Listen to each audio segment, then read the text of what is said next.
I want a sandwich. Now.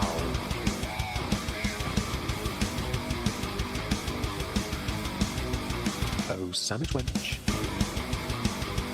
Yo, wench. Sandwich. Now. I'm going to need a sandwich. A sandwich. I'm going to need a sandwich. A sandwich. I'm going to need a sandwich. A sandwich. A sandwich. A sandwich. I'm going to need a sandwich. A sandwich. I'm going to need a sandwich.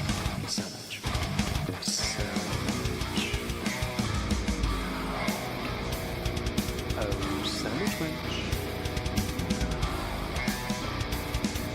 I want a sandwich.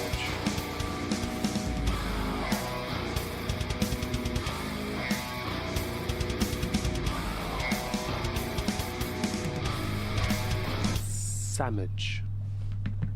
Hello everyone, welcome back to another episode of Not Worth a We're Never Here Really Much Cork. Joining me to talk about some bits and bobs and doodahs and whatchamacallits is Dr. David. Say hello, David. Hello, David.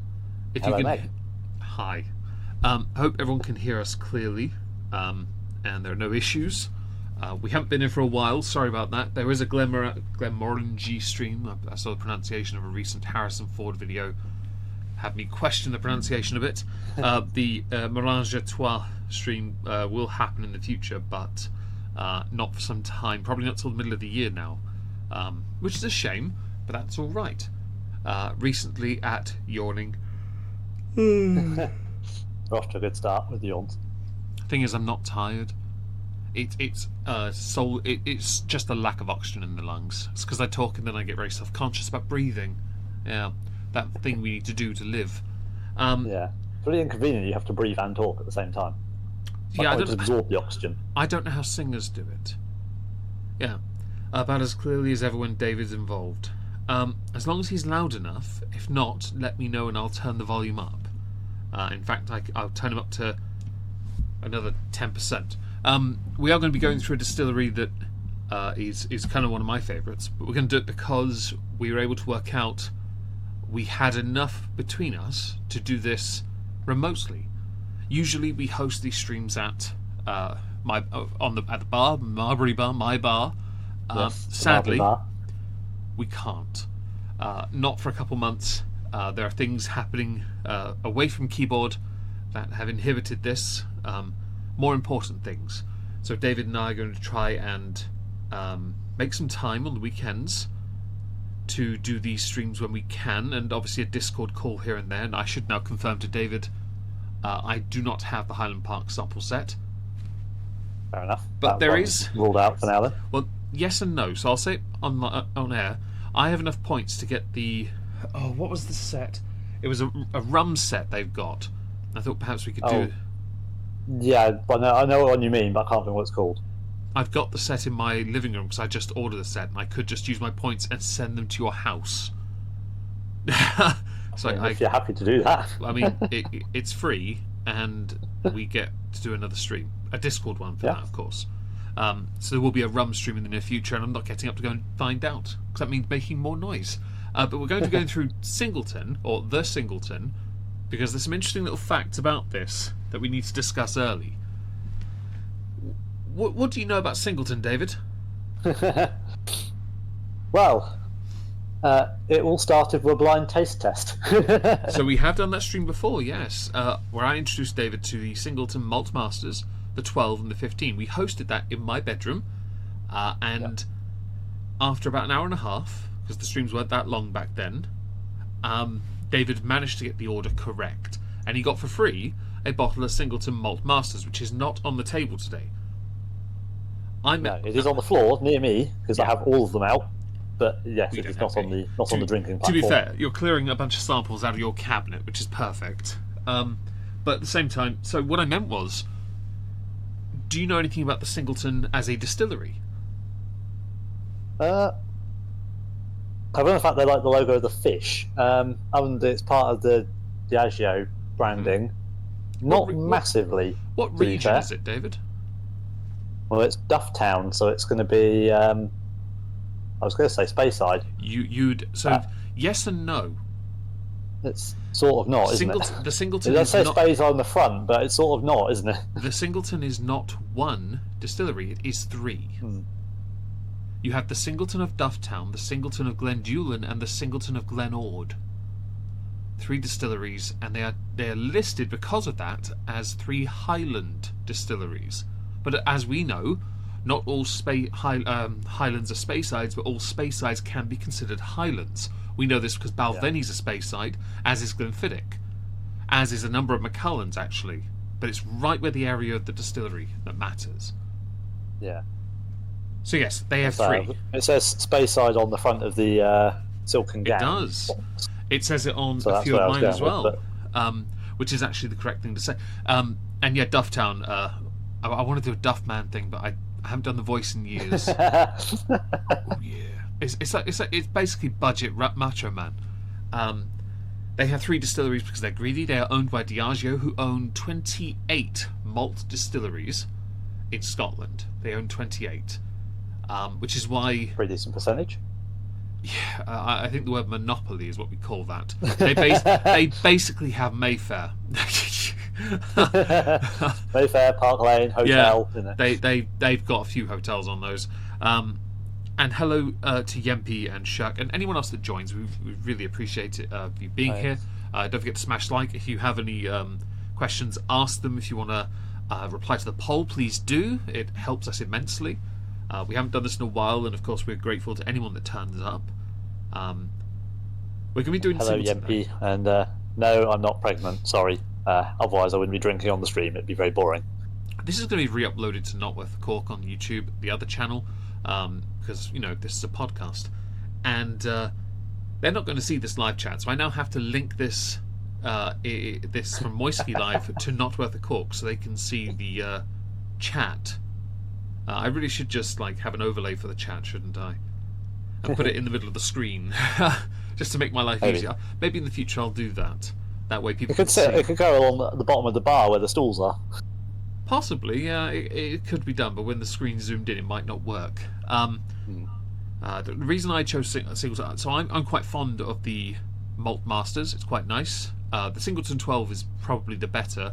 Of my bottles, the 15 and the 21 have been hit the hardest. The 21, I think, is the most hit hard. Mostly because I have a spare. Yeah, I bought the thing about Singleton also is the affordability part, in the sense that their 12, 15, 18 sit around where 10 years ago many of our 12, 15, 18s would have been, right? Like Johnny Walker, Glenlivet, I'd say Fiddick as well if you want to include that. Any other 12, 15, 18 trilogy, these guys are still there. Their 12 and 15 aren't far apart in price actually. The 21 I bought 2 years ago as a January treat, and then a couple of weeks later I won a bottle from a magazine, which David thought was sus because it said "Clam your prize." I've since you sent me the email, didn't you? I did. Does this look genuine? And I was like, it's spelt wrong, so I'm gonna go with no. I then replied, and then I got confirmation the bottle arrived, and I was like, Omegon, from the whiskey shop, no less.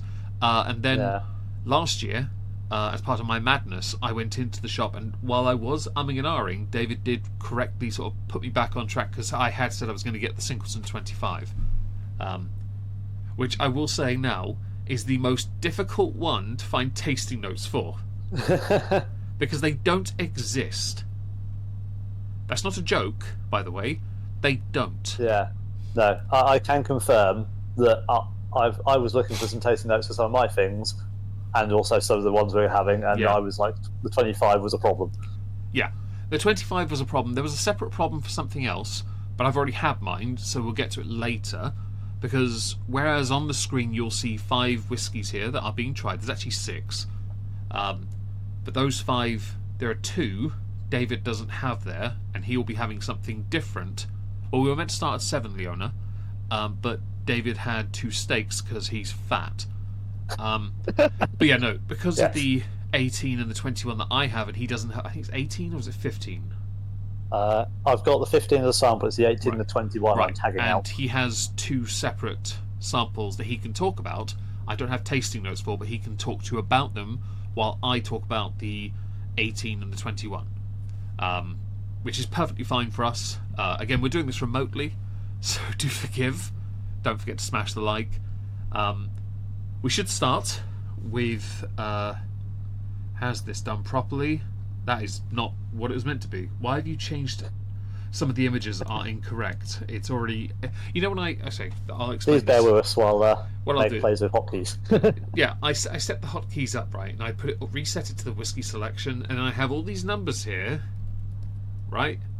Okay? And then it will do the thing where it will just pop a couple randomly.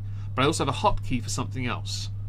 Because I haven't got tasting notes separately. I'm just going to screen share from the Master Malt website. It's easier. So when it comes time to show you those, for each one, I will go through them.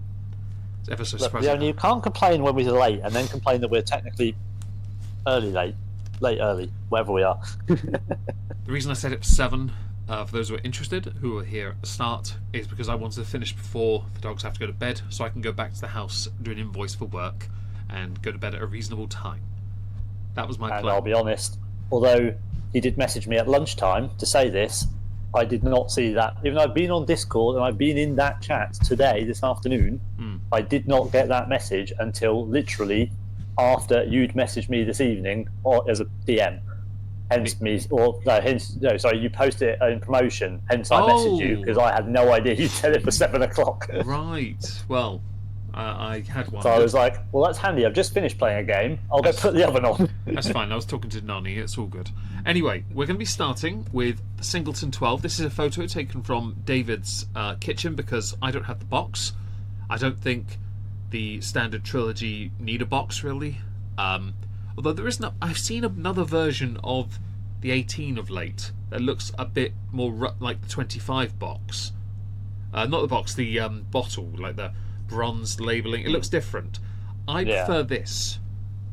I like this more. Now, I don't believe I gave that to you. I gave you the Malt Masters, which looks nothing like it. You gave me the Malt Masters, and you gave me a half-drunk bottle, the one we've been sampling, until I got home. Oh yeah, I switched. And I found I had a full bottle. Yeah, okay. So I do good sneak. Basically, when we did the OG stream on this, which if Leona's not busy, I'd love for her to go and get and put in the chat, the Singleton blind taste test not with the Cork episode, which was called the Cthulhu Kin and Friends show. It's in the playlist, I believe, maybe. Where what we did, I did this Malt Masters, the 12 and the 15, and David won a bottle. I gave him the half bottle because I'd had most of it. And then when he'd left the room or packed his bags and gone to the toilet, I just switched it for the bottle it came with. I thought, he won the bottle, I should give that to him.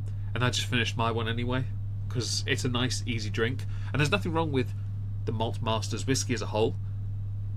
But generally, we agree the 12 is probably the better... Oh, really? Oh, well, I didn't breathe for a while. We felt that the 15 is 12 is the better of the 3 he tried, with him believing the 15 to be a bit dry, or cloying, I believe is the word he used. Yes. Which is something I would associate also with the 21 because of how the 21 is done. Is there anything on that box, David? Just out of interest, on the back. So we have a suggestion you can drink it neat on the rocks with soda. There's options. No. What have we got? Single malts made for you to enjoy. Every drop in this bottle is a labour of love. Any way to craft a whiskey as lush as this is to put your heart and soul into it. On the front of the box, Speyside, Scotland. Yeah. What have we got? Anything useful? Malting flavourful barley to painstakingly balance different casks for ultimate smoothness. It is. So that's whiskey from both Pedro Jimenez Oloroso seasoned casks and Refill X Bourbon have been hand selected for their honey notes and nutty intensity. So I won't read any more because it only talks about tasting notes. So. That's fine. I can imagine with the sherry casks, that is more of a seasoned thing later on, because it's definitely too smooth for it to be Oloroso and Jimenez for a while. If that makes sense. Yeah. I may be able to do this. I don't know. This is a new bottle. I haven't opened this yet. Oh, I'm going to attempt to see if a cork pop will work on the mic. I have. It's about punching myself in the face. I have the bottle here, so if you need to, let me know. Let's go. Ooh. Well, that was loud, my end. Okay, I didn't hear it, so there you go. I heard that one. Yeah, I heard I heard something start, and then the microphone just didn't hear the pitch of it. It was a good pop, to be fair. In the chat, the MP's asking, is that a brick wall sticker? No, that is the tiles on the wall. They are like a brick effect tile, but it is actually tiles around the worktops, around the kitchen. I do have wallpaper like that in my bedroom, oddly enough, on one wall, because feature wall.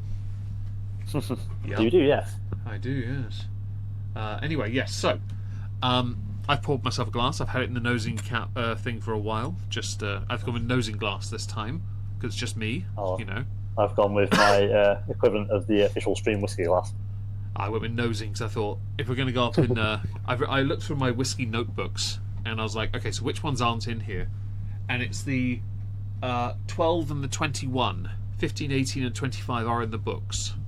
They're in the first book, actually. For some reason, the 21 isn't, even though I've had that about a third, maybe just under half the bottle. And the 12, I don't think I included it on purpose. I have 26 entries still to put in the new book, not including all the Dalmores to put in there as well, which I think makes it 30. Thing is, I'm busy tomorrow, so it won't be till next weekend that I get to do them. I've got to do food and beauty tomorrow, so it's going to take ages. Okay, so the standard trilogy is all Dufftown. That should be pointed out. I don't know. I'd have to look quickly. It doesn't... I don't believe the 21 or 25 are. Oh no, 25 is Dufftown. Yeah, 21 is too. My mistake. So I wasn't sure if it was the standard across the board for Dufftown, because I know that we get Glen Ord and Glendoolan only in special releases. Yeah, as so I've got a Glen. So mine is 2 Glen Ords and a Glendullan. The last one we've got a Glen. We've both got the Glendullan at the end, and I've got 2 Glen Ords in place of your 2. Which are Dufftown. Very well. Okay then.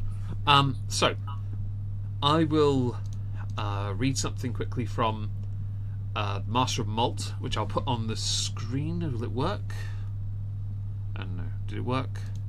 Tasting notes. Yes. So we have here a little paragraph at the top. It's a winner of 9 Spirit Awards, which I can show you. Its most recent being in 2022.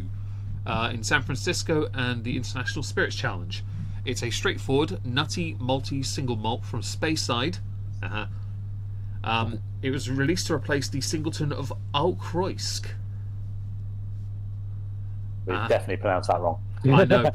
Alcroisk? I don't care. Oh no, it's Alcroisk, maybe. Alcroisk, based on Auckland Castle being Castle. That's what I'm thinking, or Auckentoshan.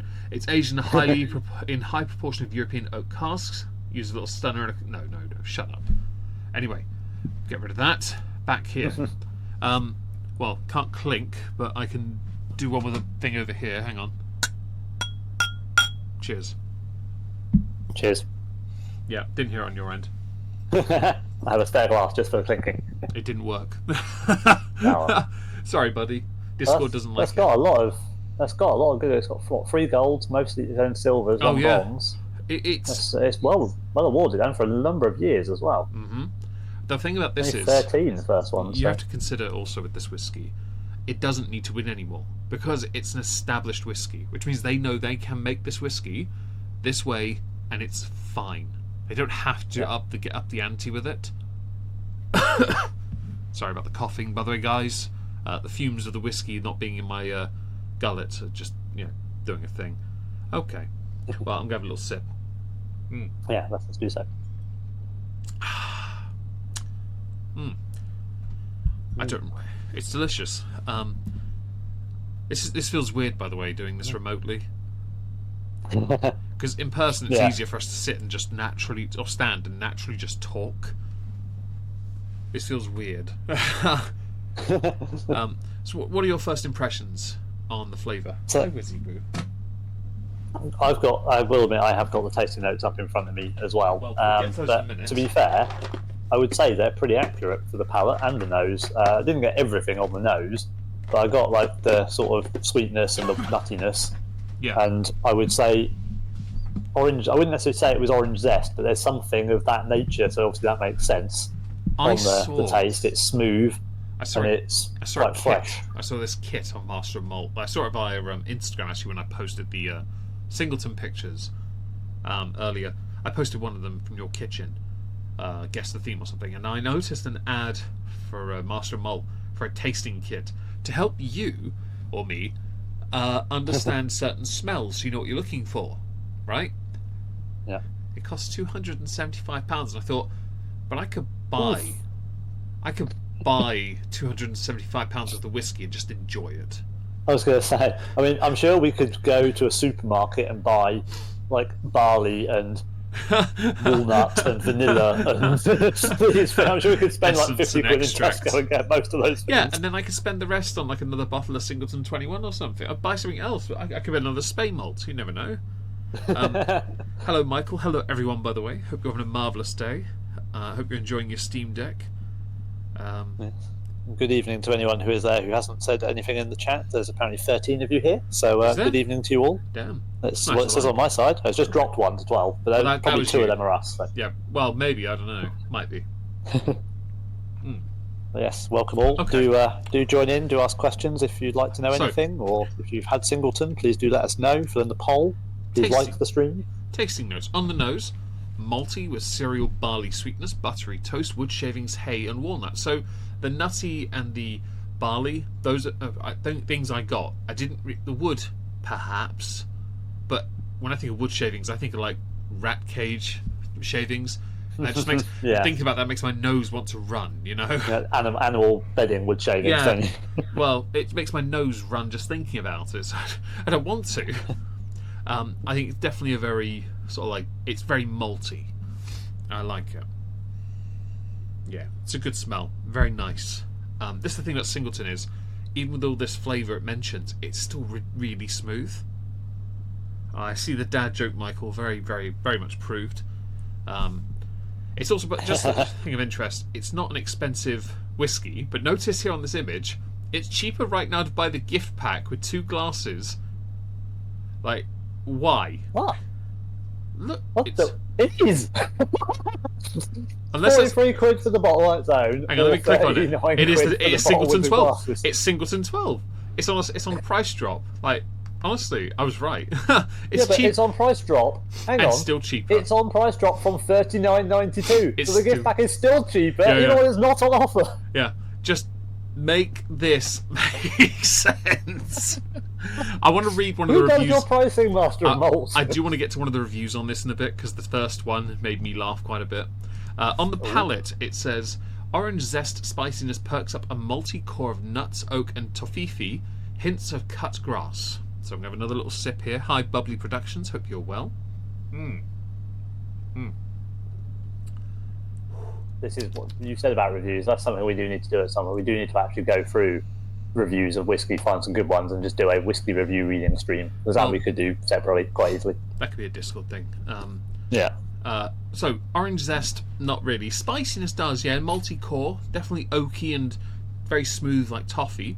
Cut grass. I've never really eaten cut grass other than as a I child. think that's what gives it the kind of the freshness. Yeah, perhaps. Hello, That Simon. freshness Hope you're coming well. through.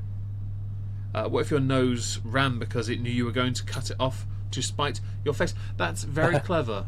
I like that. So the finish has some length, and I agree to that because I still feel it, and I had my sip at least 15 Mississippis ago. I think it's quite nice. So how many number 2s have you had in that time on your back? Yes. Or your front?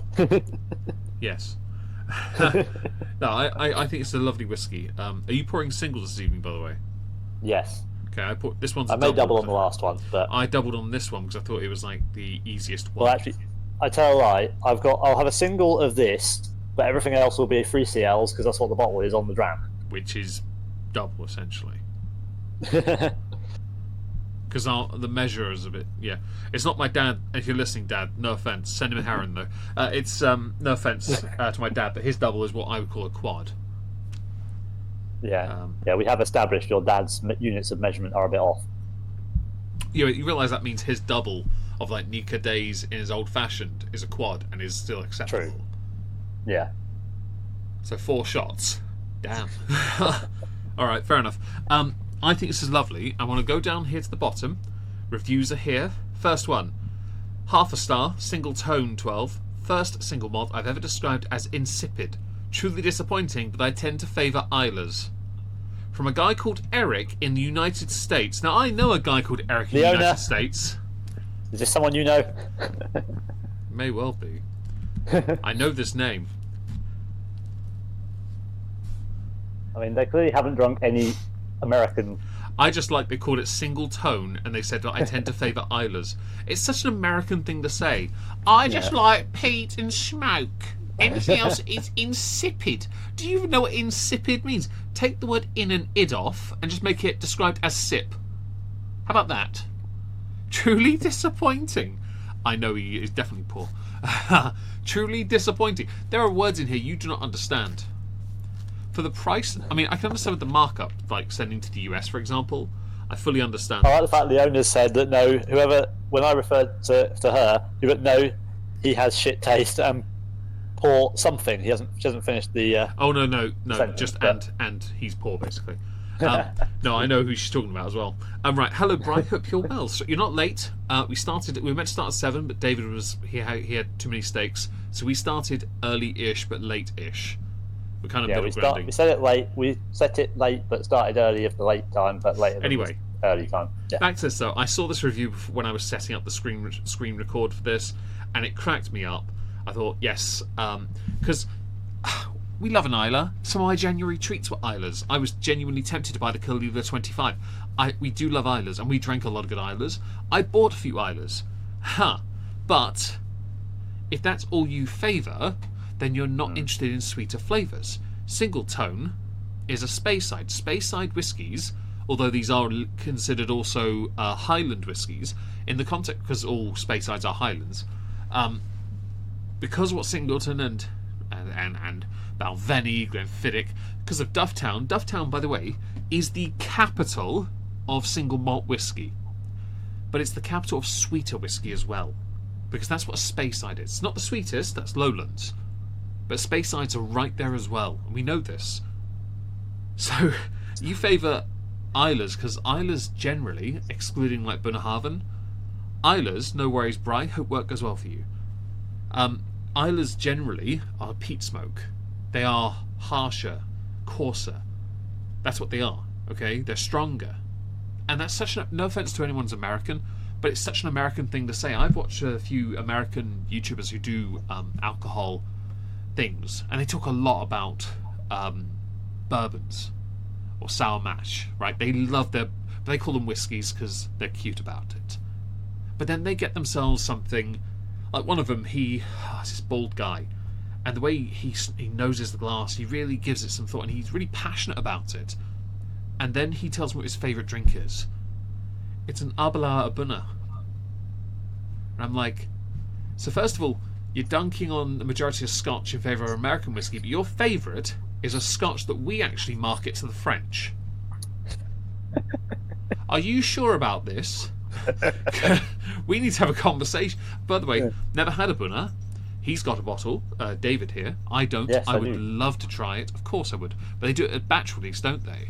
Yeah, that's the issue. I haven't opened mine because they're different batches, and obviously Yeah. if I like it, I won't be able to get another one. If I don't like it, it's a big bottle to drink. It is. But And they're quite but then, interesting. I mean, if you didn't like it, there's always a chance I would, and I just switch it with one of mine. Well, but- yeah, that's true. I'm not the biggest Arbalaur person, by the way. Hello, Boasba. Hope you're well. I'm not the biggest Arbalaur person. I don't mind it. I know the 12 has been getting a lot of attention recently, along with which I've had as a stream whiskey. I think they've changed the bottle and the tubing on it. They've made it a bit narrower, I think. Glendronach is another one that's gotten a lot of attention of late as well. Classic bottle style writing. Singleton, though, something that's very unique about Singleton and many Speysides is the bottle shape. This is wide but very thin. Yeah. It's not a round They're bottle. very thin, aren't they? It's back is flat. Virtually flat on the back. Yeah, it is. And that's very distinctive. They're tall, wide, thin. They have it looks like a speed bump if you lay it on the floor. It does, yeah. It basically does. And Whiskey speed bump. Yeah. It's a lovely whiskey. Alright, so do you want to do 12 seconds first? I'm happy to. I was just reading down some of the other reviews. I found a couple of interesting ones. One of them is unremarkable. Nothing really to write home about, but enough to write to Master of Malt about. We don't forget here, Master of Malt was the one that had that 14 joke. If this was a person, I'd be on a some register. good ones on here before. Where was the other one I found? Yes. The review title is Bushfire. Absolute shit. Burnt taste, like drinking for a stream during a bushfire. Zero flavour, just horrible. I will give it away. Homeless will probably reject it. Very disappointed. Was it a please? My regular is Glendronach or Macallan. Mepho and boot polish would be better.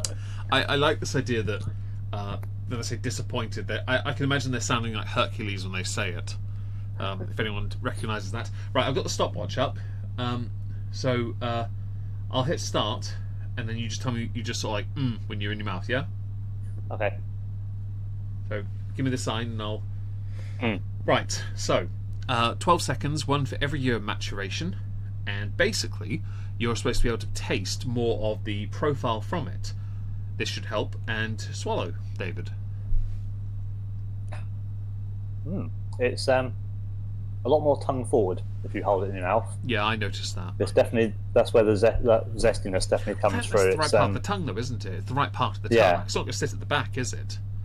But No, it's weird. It's kind of got the front of the tongue, kind of the top of the mouth, but it's kind of missed. It feels like it's missed the entire back part of my tongue. So I think that It's a very odd one. That might be where some of the reviews that are negative are the problem here, because a lot of them are going into it and they're immediately they're treating it like something you just drink. Yes, this is, by the way, a drinking whiskey. It's a very versatile drinking whiskey. It's affordable. It's not expensive, you know. It's not as cheap as the Tamners, of course not, but it's not, or Murray's for that matter. But it's still affordable. I think the Malt Masters version of this is not much cheaper, I don't think. I'll quickly pull that up actually, because that'll be. I'm not sure. Sorry, I'm already on Master Malt here. Singleton Malt Masters. It's not my similar. Oh yeah, 42.44. So it is in fact £1 cheaper than Malt Masters. You may as well buy the 12, just to be clear here. It's not much cheaper at all. You may as well buy it. In fact, Malt Masters is still more expensive than the 12 gift pack. Not that we're trying to encourage you to buy a gift pack. We did agree though the 12 was the better of the three, and you tried anyway. So it's not the end of the world. Sorry about that. Yeah, no, there is plenty of variety here. Okay, I will continue. I've got a bit left. I've got a bit more to go. I'll just have a look at the glasses you get. They're not I bad love that glasses. some of the Master Malt price drops. Yeah. Was to now that save £1 something, and it's like, really. I don't mind the glasses, but I'm not a huge They fan. don't look like they're branded though. So they are branded normally. Is it on the bottom? Yes. Okay. So I don't mind that. There was a thing I noticed with the Singleton recommendation was on the Singleton 12, it recommended this whiskey here, Olorosom 10-year-old, which is 54.7, so cask strength by the standard of what a cask strength is meant to be. Secret Speyside. Now, I because this one's been recommended, I firmly believe this Olorosom is a Singleton. Yeah. Because it's been recommended. Oh, that one, yeah. Right you here. might also like. Yeah. I reckon that is a Singleton. And for those who are interested, I'll pull up Singleton here. So we have Malt Masters. This is the entry-level Singleton, easy and mellow, and very easy and mellow. But look at the price: 42.44. 12 is 43.44. You may as well buy the 12 because it's better value for money, or just pay an extra tenner and buy the 15, which we'll get to soon. Christmas cake.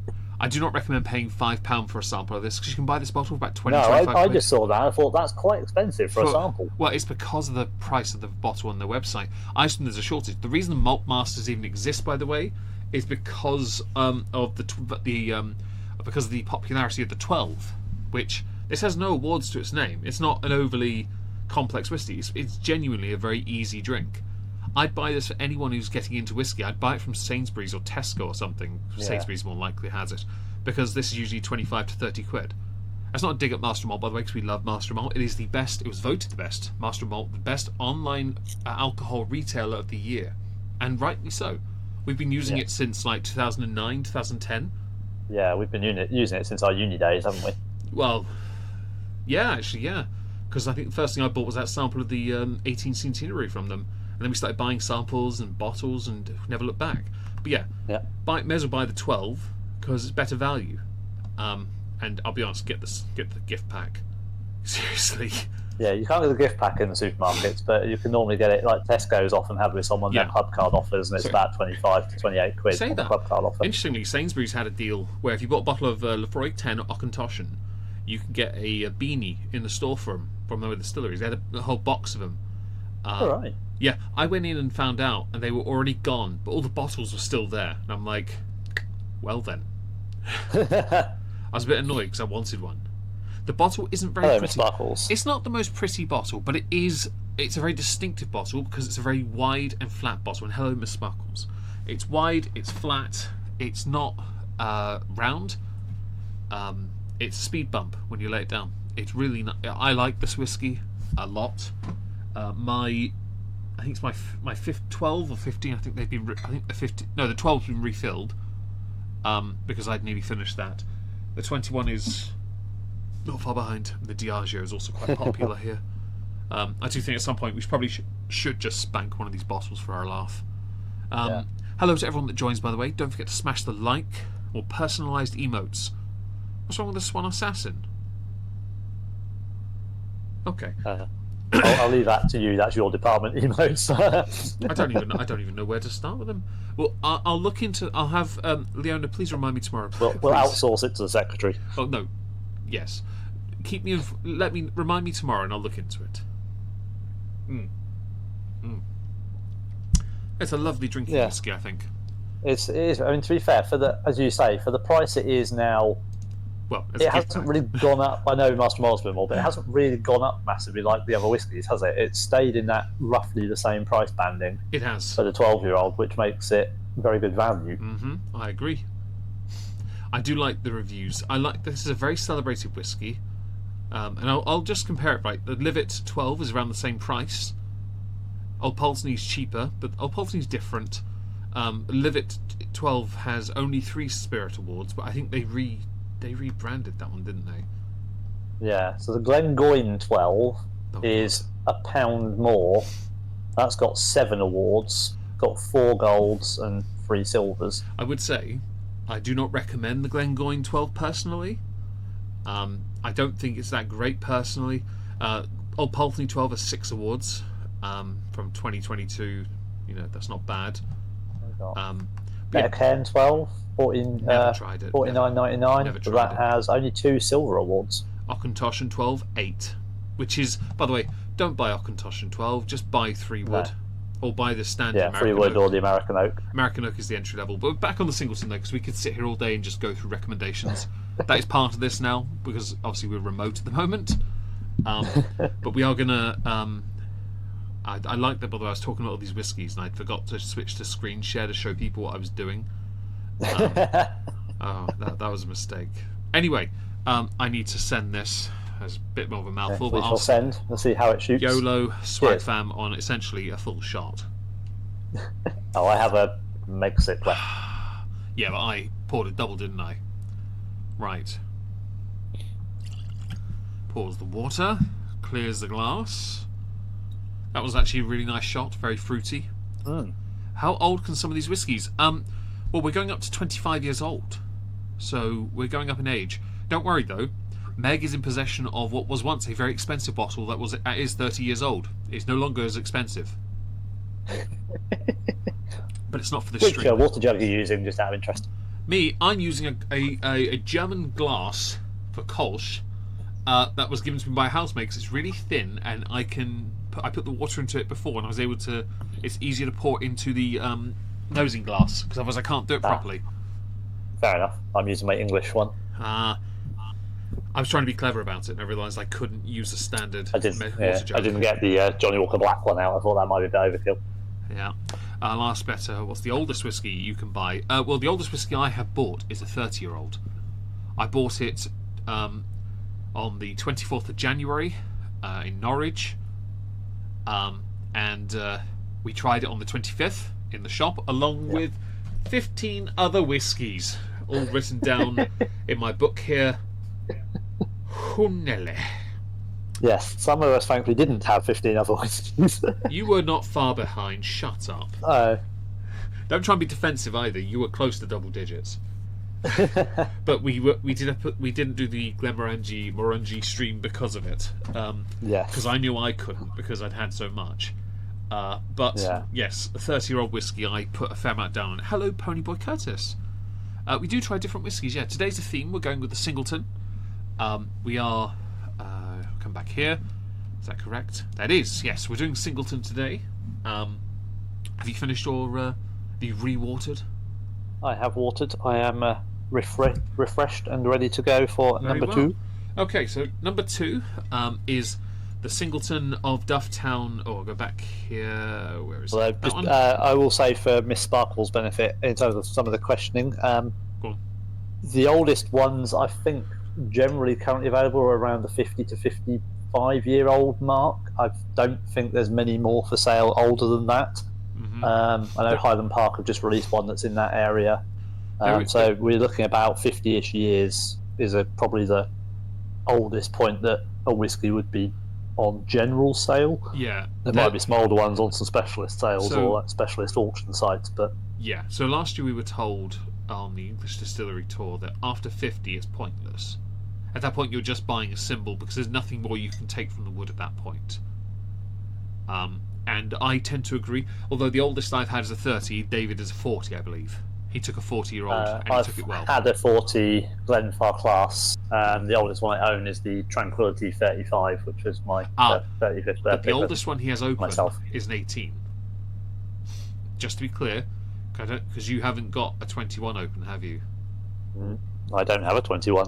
Yeah, we need to fix that. No, in the 18 summer, is don't the we? oldest. In the summer, we'll fix that. We'll make you start saving up your money, David. Get yourself a little. I'll get you a little pot, and you can start saving up. Anyway, I'll do the pop sound.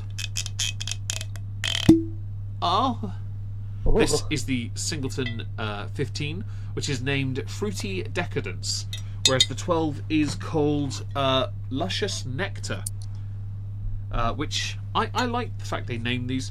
It is a vibrantly fruity, chocolatey and subtly spiced single malt, distilled, matured and bottled at the Dufftown Distillery, which has apparently been enjoyed since 1896, when David's mind was first born. I'm not trying to say he's old, but I think we think of James May, to be honest. you're not far behind. Captain Slowcook. Right. I poured mine. Here. I Right, poured mine. It had a very satisfying glug as it came out of the bottle. I'm glad it did. I kept mine near the microphone. 3 CLs it. This feels a bit definitely more than straight. last time. For those who don't know, David and I are remotely streaming, as we're not able to stream together for a little while owing to some away from keyboard work-related issues. But we shall, of course, be resuming when we're able to in the future. For now, though, we will do this remotely as long as we're able to make it work. Yeah. Right, I'll pull up the tasting notes for this. That's the 12. I'll switch tab. Here we go.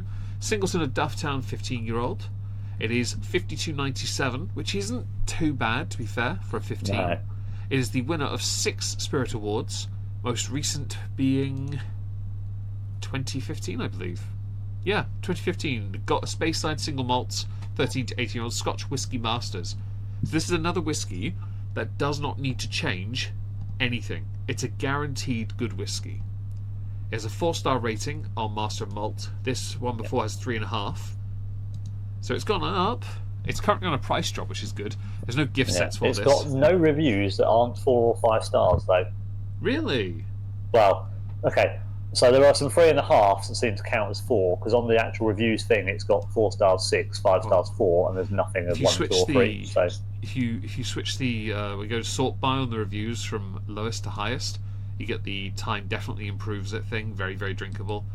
And the reviews, 4 to 5. We'll get to that soon, of course. But I thought I'd share that with you. Who sounds like a cutie? And who's old? David can't help it. Right, anyway. Sniff test. My nose is trying to block up and I don't know why. Okay. So, what do you get on the nose when you're sniffing away, David? So it's, I think, a little bit milder than the previous one. It's not quite as forthcoming. I am doing the little blow to you clear need the to, alcohol. don't you? I get like the fruitiness, Yeah. but that's kind of about it. When we did a sampling at your flat of the Taliskers, we noted that from the 10 to the 18, it mellows massively, and then to the samples we had of the 25, it just got softer, but in a good way, but a way that kind of throws you because of what you consider a standard Talisker. Do you think the same applies to Speyside whiskies as opposed to island whiskies that are normally quite coarse comparatively? I don't think I can say yes, because I don't think it does across all of the distilleries. I think there's certain ones where it does definitely change. Yeah. I think there's some where it doesn't so much. But, I mean, I think for me, like, this one doesn't. It does seem more mellow than 12, but like if I think of like a Glenlivet, which is a Highland Speyside Joey, I call it. I mean, that actually is officially a Highland, but that one is a lot more, because it's I suppose that because of the swerve in the 15, it's more pronounced that it's different, so you can it doesn't feel like it's mellowed. Okay. Well, I suppose the Morangi with the La Santa against the original 10 as well does the same as the sherry. So I suppose it depends if they've got the, I don't want to say 15 because they're not always a 15, but if they've got the middle of their original trilogy as a bit of a sherry swerve, probably not. But if they kind of follow the same pattern all the way through, then they probably do follow that mellowing trend. Well, the thing with all three of these is, as they get older, they just get smoother on the standards. The standard 3, that is, for Singleton. And so I'd be inclined to believe all three of them are the same. Same seasoned, same finished, just aged differently. I could believe that anyway. Right, so... It's interesting that this is quite a standard one, but it was originally a travel exclusive.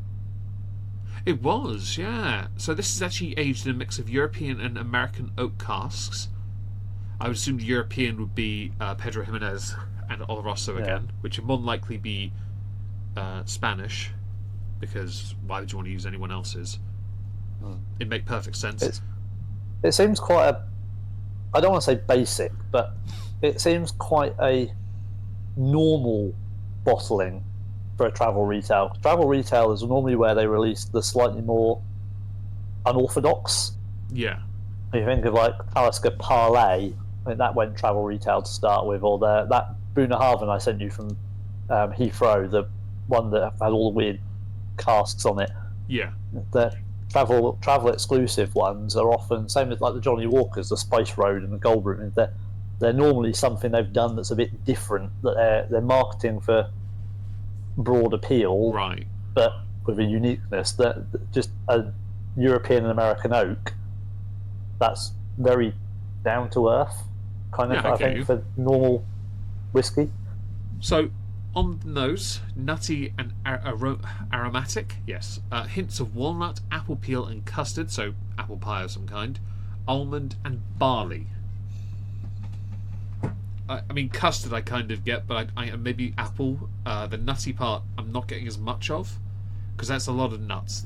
Walnut and almond. Yeah, that's too very contrasting. It's like I didn't realize I was drinking Di Serono. Warm apple, apple turnover sort of thing. Yeah, it's a turnover. It's not the Danish, but it's in that turnover territory. It's the apple pie at McDonald's thing they're trying to argue, isn't it? Yeah. But they don't do custard in those, so no. The palate, so cheers. It says thick, spicy palate, ground almonds and oak, hints of apple peel and oak. I see oak is featured a few times in that one line. Very well. I'll have a sip. Oak with a hint of oak. Excellent. Double oak. You don't mind a double oak here and there? It sounds like something I've had before. Is that Balvenie? Balvenie, Amlavulin. That's a double oak cask. That's double cask. Isn't the one explicitly called double oak? Balveni's is double wood. Oh, but double it's probably wood. as close as we're going to get. Double wood, right? Okay. Basically, the bottle was Eiffel Towered. Okay, good to know. I think this is a lot smoother than the previous. The finish is long, but it's not as pronounced long. It's a longer, but it's a more mellow finish. It says nutty long. Feel it longer, but it doesn't have quite the same sort of impact. Yeah, nutty long finish with pralines and apple. And I like praline as a chocolate. I'm quite fond of it. You're not such a fan of it, are you? I don't mind it. I just get annoyed that it seems to be in all the chocolates these days. Whenever you have a fancy box of hotel chocolate, for example, like 45-50% of them will have praline in it. It's like, does it need that much in it? Yeah, it's a bit much, I guess. Oh, seaweed and sherry cask. So this is let's go and find out what it is. It's a Islay single malt made by Seaweed and Aeons. They're the company, which is Master of Malts, isn't it? Seaweed and Aeons, isn't that theirs? I don't know. I always thought it was. I don't think it is, because Master of Malt just have Master of Malt, don't they? They do, but Seaweed and Aeons collection, I always thought was theirs. They do blends. They do a lot of blends, different types of blends. It's not for everyone. Oh, that's it. Well, when you search Seaweed and Aeon, Master of Malt is the first thing that comes up, and there doesn't appear to be a Seaweed and Aeon website. So yeah, probably is there then. I always thought it was theirs. We have one for steak whiskey, which is their standard because Islay whiskies go well. I have a blended version that's 2 different regions, Islay and Speyside, I think actually. And David has one that's a single grain, I think, if memory serves. Mine is currently hidden behind my lamper while I was moving things around. We don't need you to confirm it or anything. Don't worry about that. Hello, Dino Side. Partial Johnny Walker Green Label. But Cheap Doers is what I have now. Nothing wrong with that. And Johnny Walker Green's a fantastic 15-year-old whiskey. Johnny Walker Green is very good. Yes, we agree. And welcome to the stream. Smash the like. The original one is slightly better than the newer one, mainly because they've changed one of the distilleries in it. But it's still got a lot of good distilleries in it, so it's still very good. Do you know which one was taken out? I think I've got. If you give me a minute, I have got an old and a new. Bear with. Oh, okay. I can raid the cupboard. Well, while you do that, which No, sorry, I've got 2 olds. I've got the new and it's in the other room. I've got the box though, so I couldn't confirm it. Never mind. Welcome though. Favourite was praline and cream. My favourite ice cream as a kid was rum and raisin. And as an adult, it's just vanilla because I'm old. Anyway, so we're going to carry on with this. The reviews for this whiskey are as follows. Oh, actually, hang on.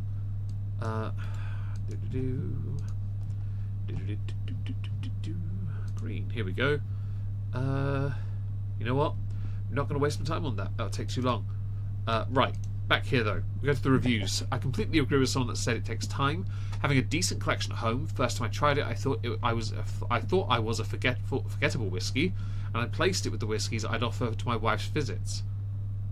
After some time, and once among her visitors, I tried it when the bottle was halfway, and was actually quite surprised. US dollars 50 from someone called Juan in Argentina. The Falklands are ours. Gavin in the UK. I bought this as an alternative from a regular Speyside and found it was very drinkable for under £60. I mean, this is a very elitist aspect of this comment that needs to be addressed. There are many whiskies that are drinkable that are cheap, and there are many that are drinkable that are expensive. There are many that are cheap that are disgusting, and there are many that are expensive that are disgusting. It is entirely subjective on the individual. It really is. So this is of the mindset of somebody who believes at this point of this comment from 4 months ago that it is the price of the whiskey that makes it more delicious. I will admit I've yet to encounter a genuinely expensive whiskey that I find disgusting. But I will admit a number of them were punts. I bought, as many of you know, I bought the Bunnahabhain 30. I didn't know it was any good. I now don't remember if it was any good. But I know I enjoyed it. I just don't remember because I also had a. It's like Schrodinger's whiskey for you, isn't it? Until I have another glass. But it's weirdly, it was both. It was Schrodinger's whiskey before you opened it. Well, And it's now Schrodinger's whiskey. Now you've opened it. The reason why is because I also had Glen Scotia 25, Octomore 15.10, Octomore 14.4, Signatory Secret Orkney, Macallan Night on Earth in Jerez, Torre Special Reserve Whisky Shop Exclusive, Murray McDavid Tomerton 15, Ardner Merchant Whisky Shop Exclusive, Williamson Isla 9-year-old, Field and Rye, Glenfarclas 12, Gordon MacPhail's Spey Malt 20-year-old, which is a Macallan, and Balvenie Weaker Pete, Irishman, Elgin. Seriously, I don't remember. I just know I had a really good time and spent more money. For those of you wondering, he has got that listed. It took a while for us to remember all of those things. I've literally just read from that list. I just read it. That doesn't include the fact I also had Bunnahabhain 30, which was I purchased it. I earned it, all right. Yeah. But yeah, no.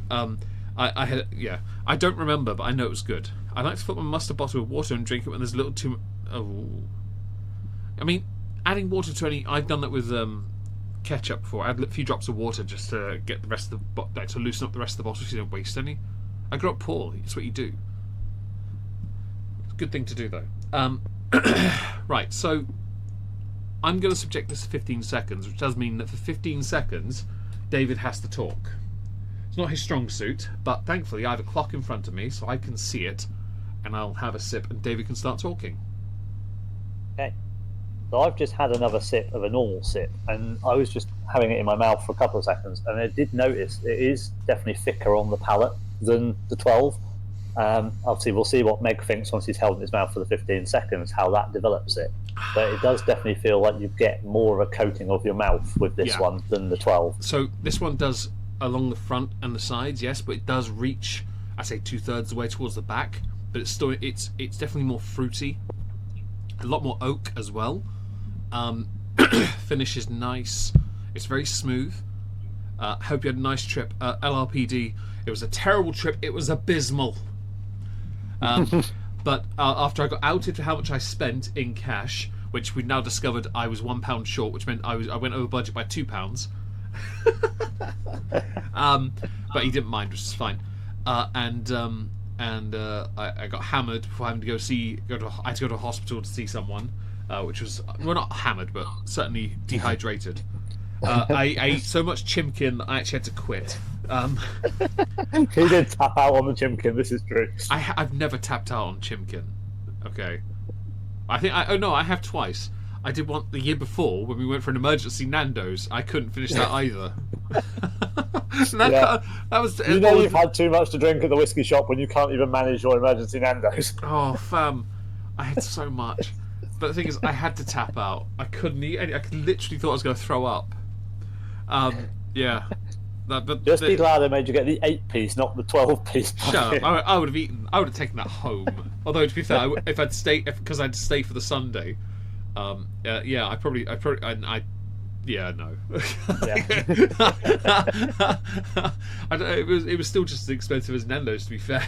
It didn't matter. Just see Meg get up thirds from his bucket. Honestly. There you go, Meg. The bucket. Shut up. The chimkin thing was hilarious because my bucket wasn't the bottom of it was trying to fall through, and so the oil off the chimkin was going onto my leg. My leg was burning. It was painful. At least we know it's freshly cooked. There is that. I burnt my tongue, burnt my fingerprints, and I was full. It wouldn't be a trip to Norwich if you didn't burn your tongue on something. True. Yes. I think this is the first time it was hot food, though. True. Yes. At least I can't be complained of not. I don't eat hot meals that much. People will know this. I don't really eat too many hot meals, but I did have 3 consecutive days of hot food. So that was something. Although I did have to rest my stomach for the rest of Sunday because I couldn't go home. My stomach was not feeling very great. Anyway, we'll carry on. What do you think of this whiskey compared to the 12?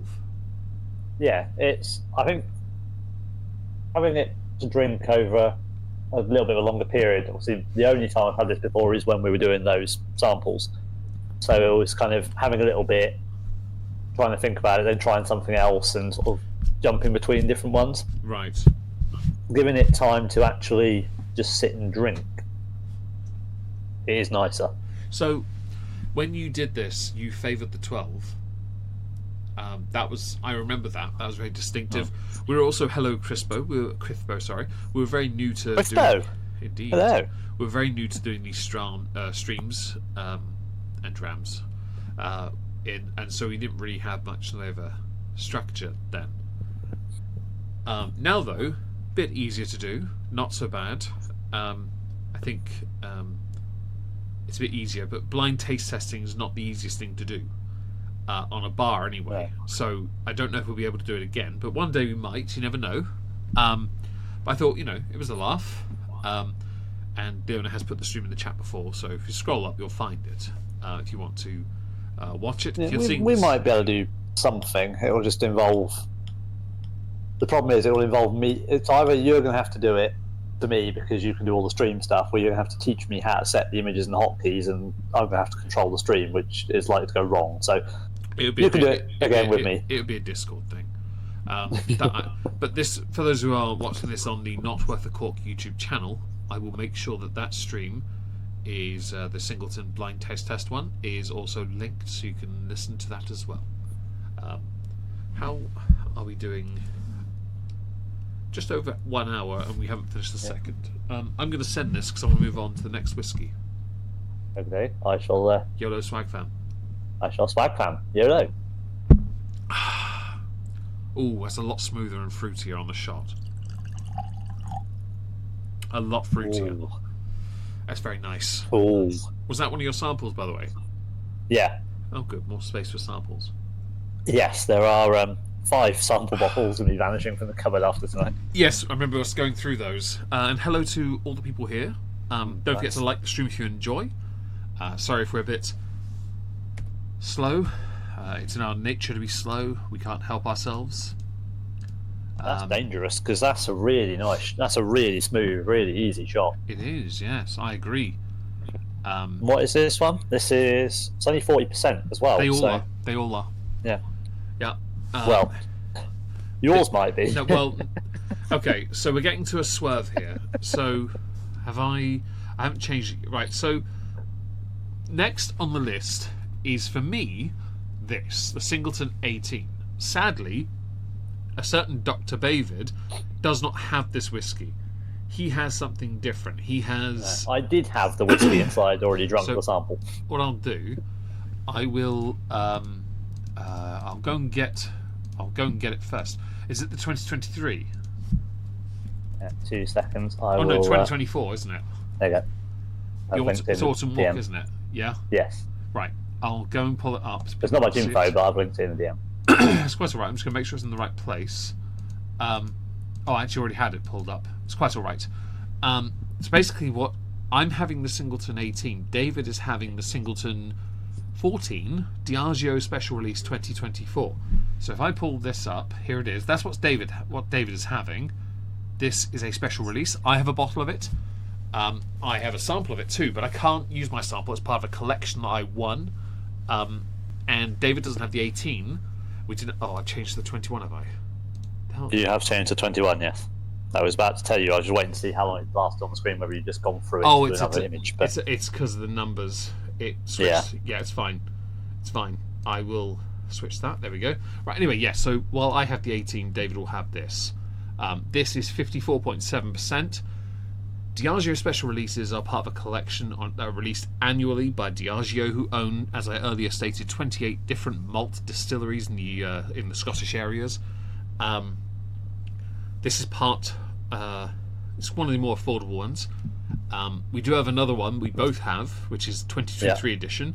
Both have an. Well, my bottle's open. I don't believe yours is. This is finished. I have a bottle that is not open, and I have a bottle that I can open because I have 2 of them. You do. I bought a bottle because I was rage quitting over Rose Isle, but we'll discuss that later.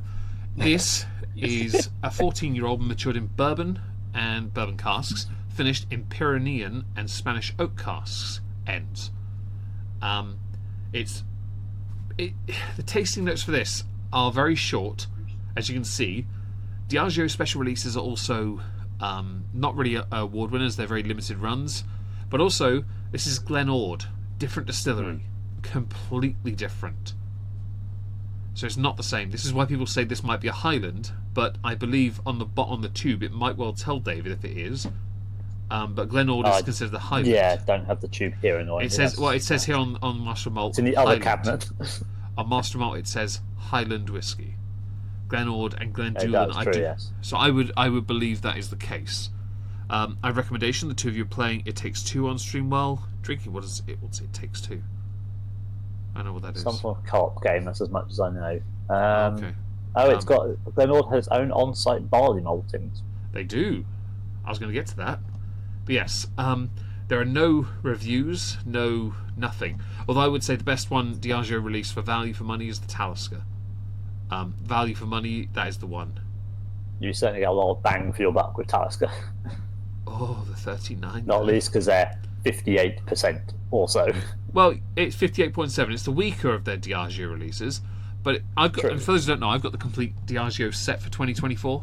I'm very proud of this because I have a complete collection again, like the Game of Thrones. You have 2 complete collections. Well, not. I argue the Game of Thrones isn't because I don't have the 3 Johnny Walkers. No, 2 complete special release collections.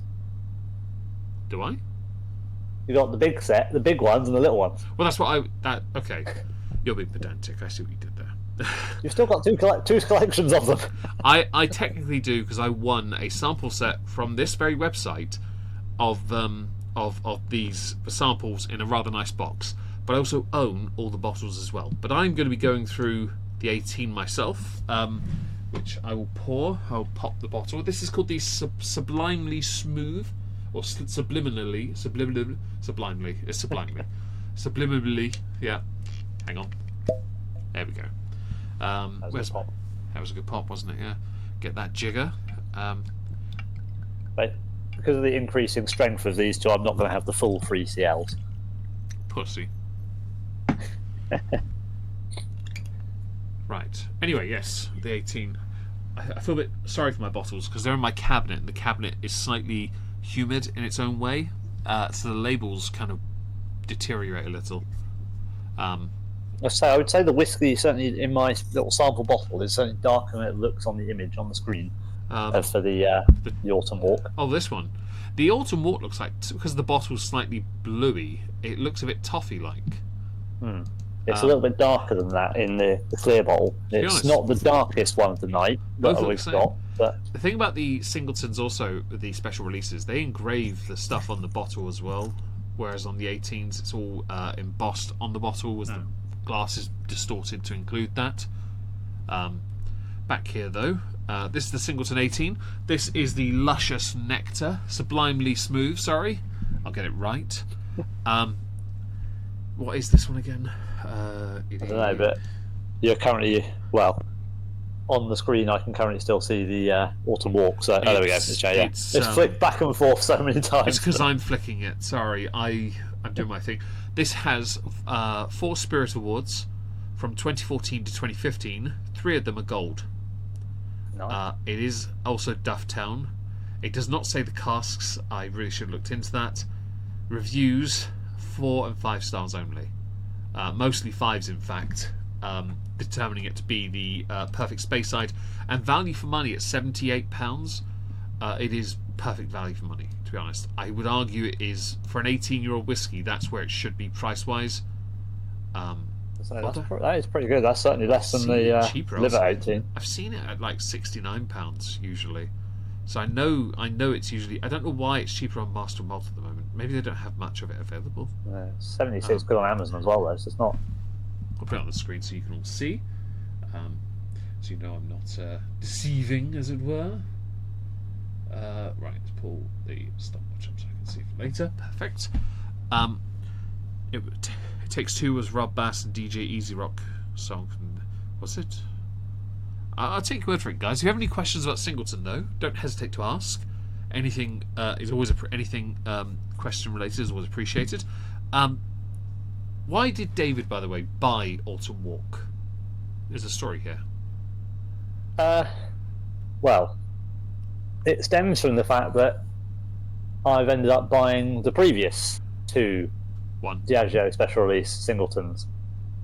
Because I have the Silken Gown and I have the, I can't remember what the one before that was called, the very peaty red wine one. But you didn't buy that one, I did. This is true. Actually, yes. This started because I bought the Talisker, Yeah. and you bought the Singleton, and then we traded.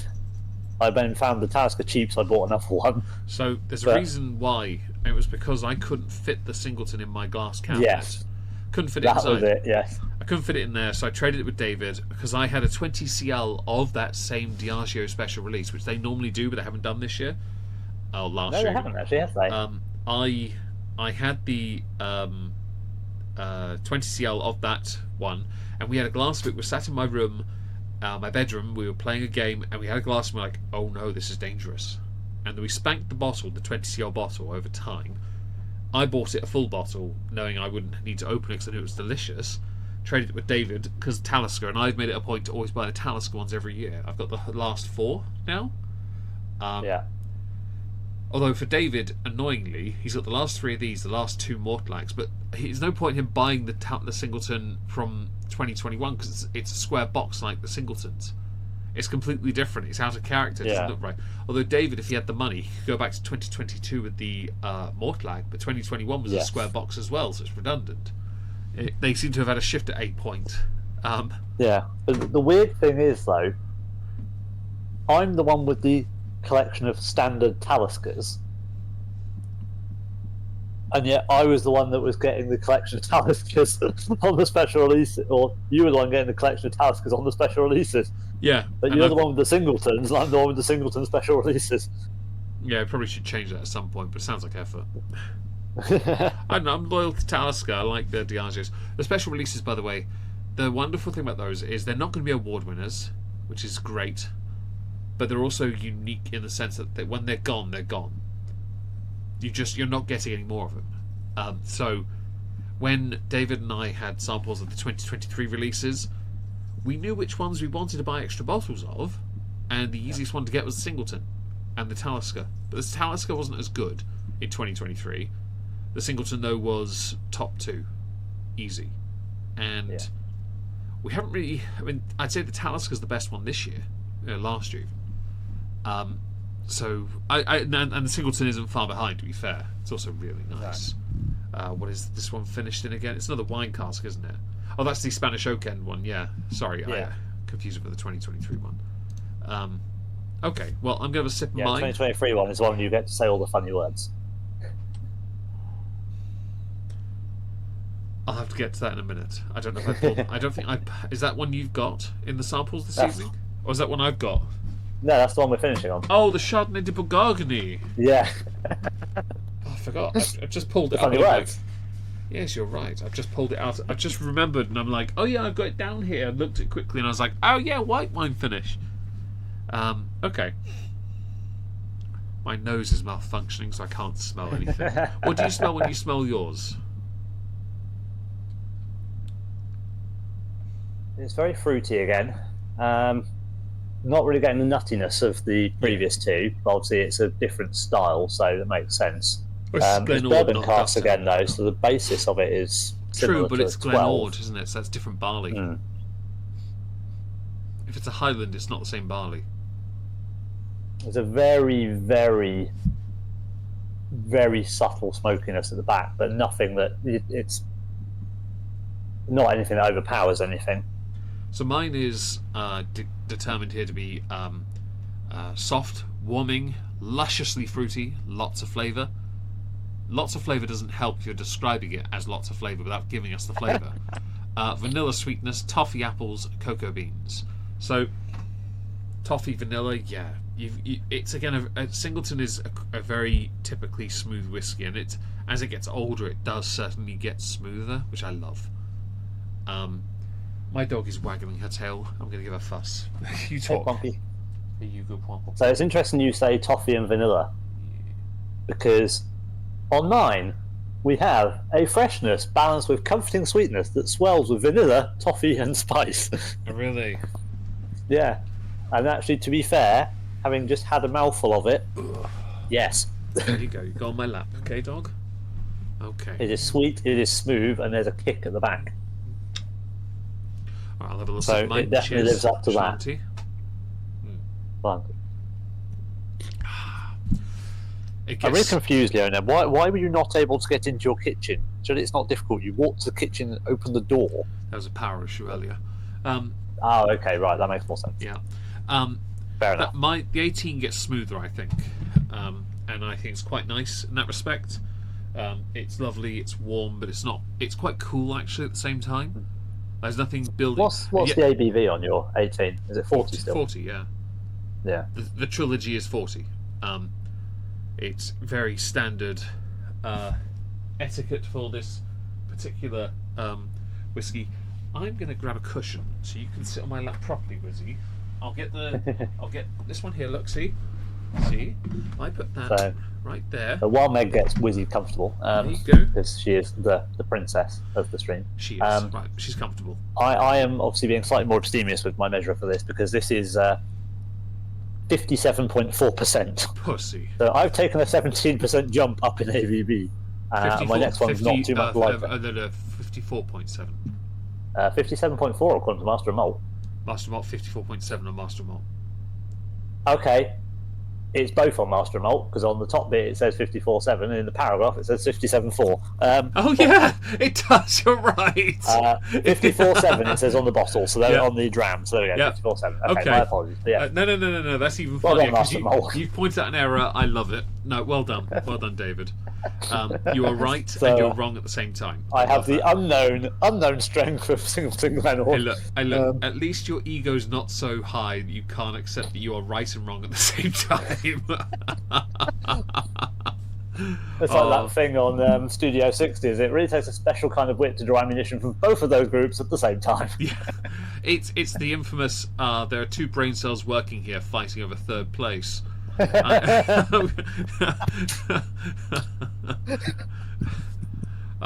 may have been thinking of insults earlier, and I was enjoying that one a bit too much. It's like those things where it says, "What's the best insult you ever heard?" without using like profanity.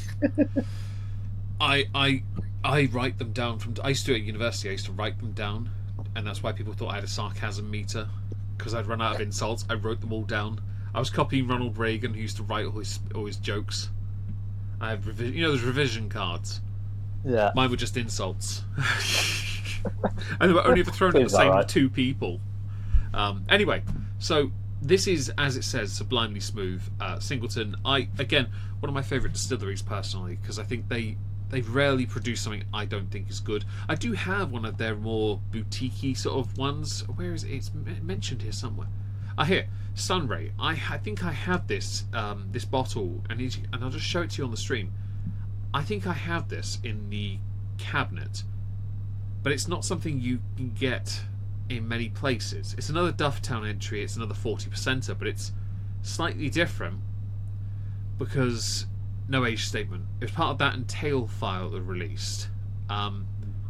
It's just bourbon cask, and it's the smoother version of Tail Fire, which was quite. I think if memory serves, Tail Fire was quite smoky.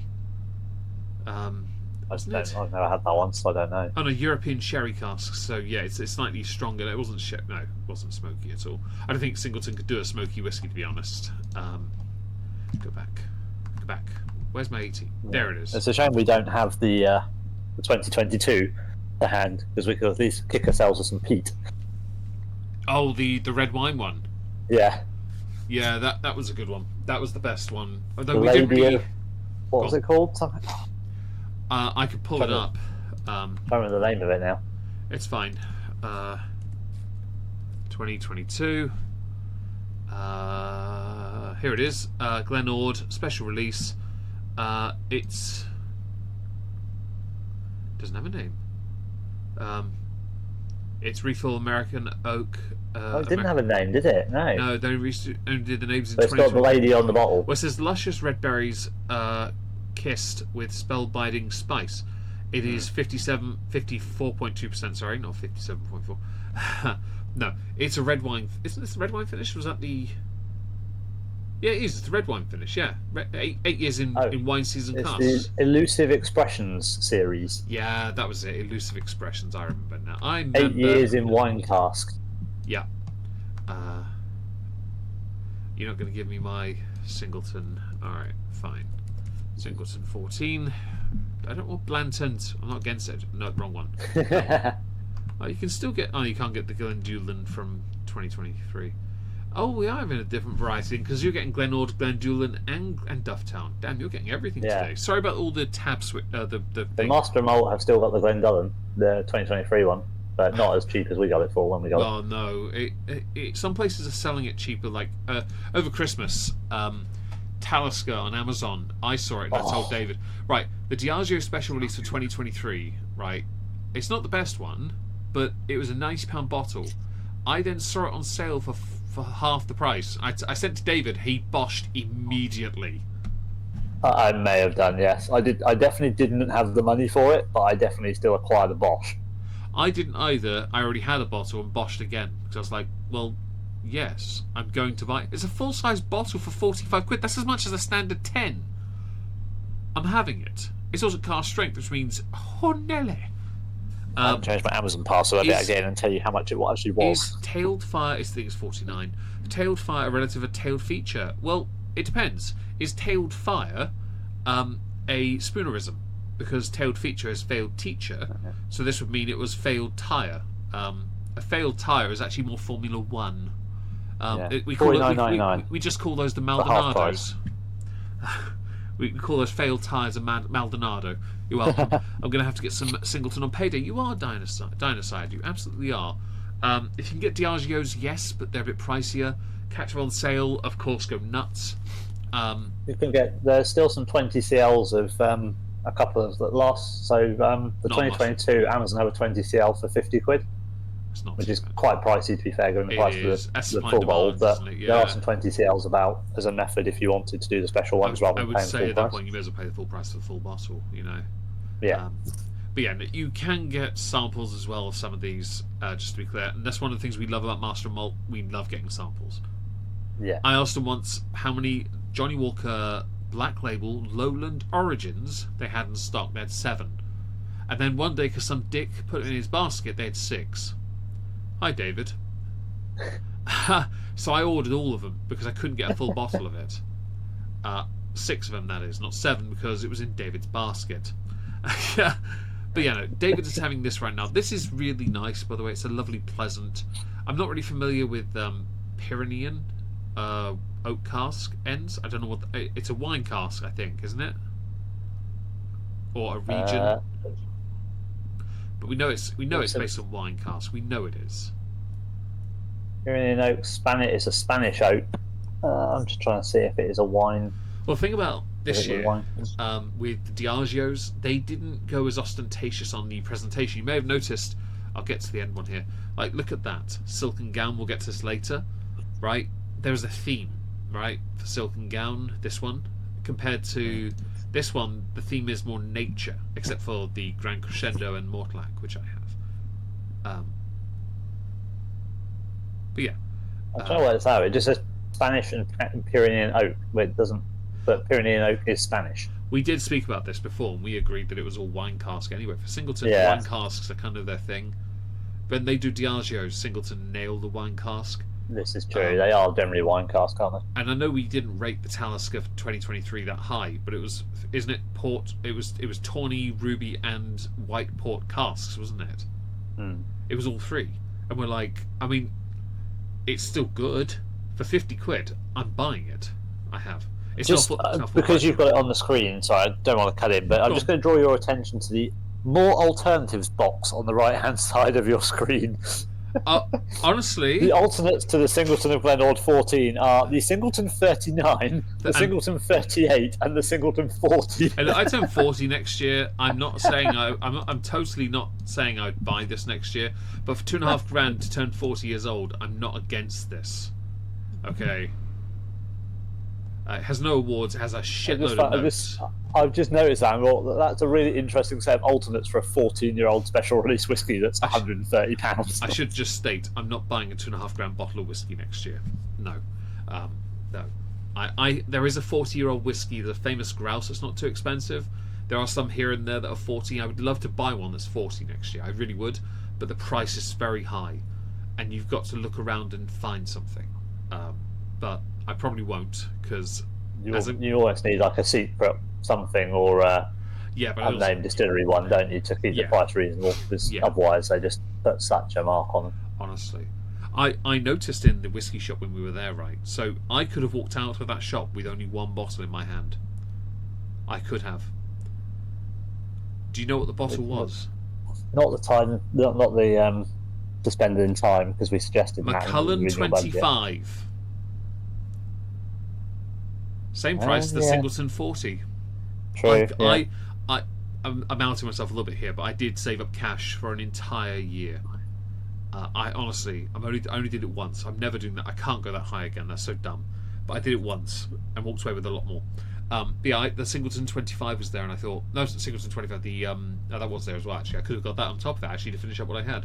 But the not that I need another bottle. The Macallan 25, $2.5 grand, or was it 2.1 maybe? And still, I could have gotten it. If you want me to put the effort in, I can probably find the picture of the list I sent you from the week. No. I have the picture as well, and I don't care enough. I just know it was there because I remember seeing it.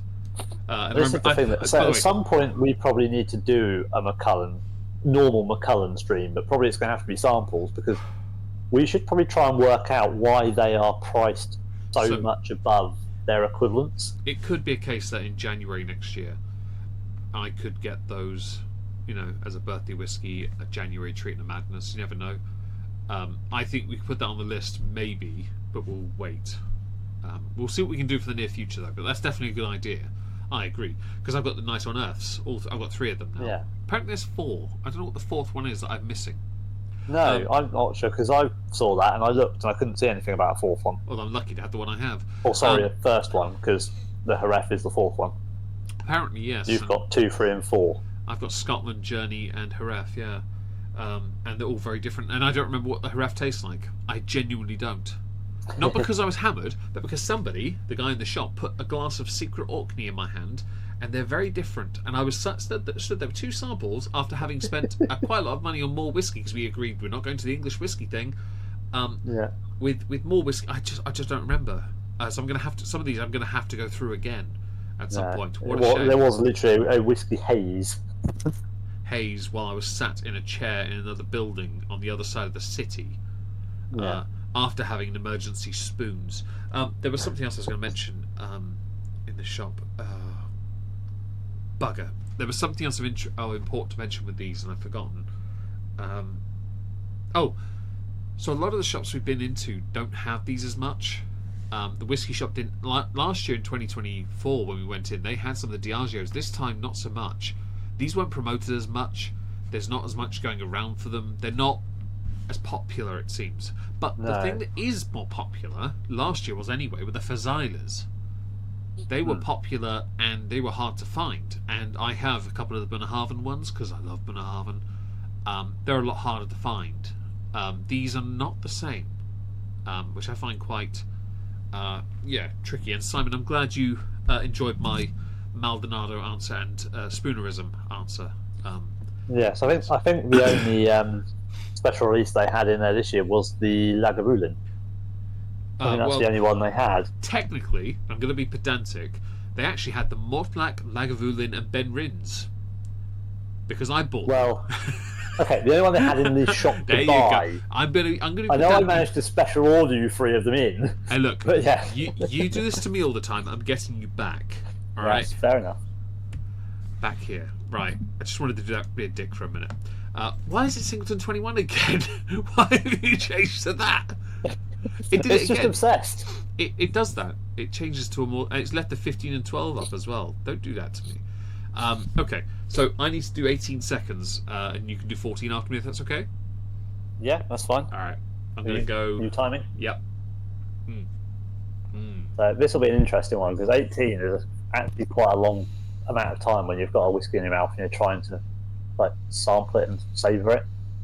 So I don't necessarily envy Meg on this, although I am very much aware that at some point we both got to do 25 seconds on one later on. So that's going to be interesting. Ooh, that is incredibly smooth. So whereas the 12 seconds built-in heat, 15 not as much, this smooth. Just very nice. It's warm, not spicy, although it does say on the tasting notes there is some spice there, but not much. The tasting notes mentioned long and spicy cinnamon and apricot. Now, it is long, yes, there's a bit of spice, but it's quite subtle. And he mentions apricot as like a bitter fruit, but it's not really there. The palate on this is creamy vanilla sweetness, aniseed, rich, juicy fruit, and peppermint. I can agree with that. We do like ourselves some peppermint. We love ourselves, David does especially, and he has all of it in the world in his cabinet after 8 minutes. Yeah, I do at this point have all of the After Eights. He does. He actually unlocked next level for After Eights because he completed After Eights. I quite like aniseed. I love licorice. Big fan. Vanilla, creamy, fruity. Yeah, it's really nice. It's a very lovely. It's a Speyside, and it's an affordable 18-year-old. That is true. It is a very good price for being an 18-year-old. It is. malt. Yeah. Is it single malt? Yeah. They're all single malt. Yeah. They're all single. So malt. yeah. So very, very good price for an 18-year-old single I'm malt. going to be a knob. Going to be a knob. Quality. On the screen now is the Singleton of Dufftown 18 tasting notes. Here, country Scotch whiskey. It is not Scotch whiskey because Scotch is a blend. All right. Also, country Scotch whiskey. That is not a country. No. Don't try me with this. Not a country. Do not try me with this. I'm not being. I'm going to switch back. It's the 18 still good. Don't do me. It's the 21. Don't you dare! I'm going to tab out again. There we go. 18. Anyway, David is now going to do 14 seconds of the Singleton of Glenord. Give me the and I'll do it, and Okay. we'll see what he thinks with the cask finishes, and hopefully we'll know whether or not this is, whether it has that whelm or if it's lacking. Hurry up, get in your mouth. There we go. Right. So 14 seconds of a cask strength whiskey, which is much different. I know that usually they do these sort of things to reduce the prices or offer free gifts, and you're good to go. But I think with some whiskies like this, you don't need a free gift because it is just a nice. It's definitely a show-off whiskey.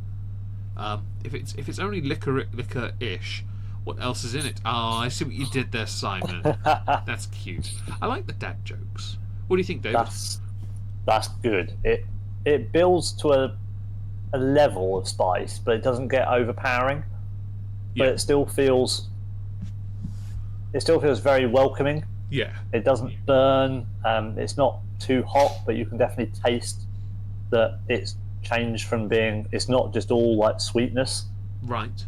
It coats the mouth. It gets all the tongue. It's the first one that's got all the tongue. Giggity. And it goes down very nicely afterwards as well, with no burn. I'm glad. Very long finish. I don't have my sample of this because we had done a Diageo special release sample evening on Discord. So the only samples left were David's. Some are David's and some are mine, but mine have all been. I think I've only got the Ben Rins one left in my office here. I think it's actually in the corner of my. I can't get over there though because I've got a Wizzy Woo on my leg who's now fast asleep. My dog is asleep basically. First world problems. Indeed. I can't get my headliner special release because I have a dog. Not that it matters. I mean, I'd say headliner special release. You say it anyway. Not that it matters. I'm not drinking it this evening. Yeah. But yes, you are quite right. I can't reach my doggo, therefore suffering. Well, I've got a load of messages. Let's ignore those. Okay, so I'm going to have a little sip, and I'll have enough left to shoot at the end, actually. I've got a meg sip left for if I'm shooting. I have a bit more than that because I do meg sips. For those who don't know, a meg sip is a white girl bitch sip, and Dave sip is a proper drink. Yeah. Oh. Yeah, it's because it's the weird thing. So you have a smaller sip, and if you pour a measure, you pour less than I do. I pour more of a measure, which we've worked out is roughly a double, and I have a bigger sip. And then your dad pours a quad. Yeah. I don't know how much he has of a sip, but he does get through his drinks quite quickly, so he obviously has a bigger sip again. Fam, he drinks. I mean, we can drink as much, if not more, but he drinks like a fish. If you're listening, Dad, I'm not wrong, and we're not slandering you. If I get a DM from you with defamation on it, or a message on WhatsApp, it's not defamation if it's factually correct. All right? Don't be that guy. Whereas my dad would have meg sips and have like about 1/5 of the amount of drink. Yeah, but your dad likes his port and wine, so it's different, really, isn't it? Because they're things he'll happily sink his teeth into. You know? He doesn't mind whiskey these days now. I've exposed it to him to some hang decent on. ones. But Much like my dad, and this is not a shot, it's just, again, factually accurate. Certain types of mostly Highland or Speyside whiskies.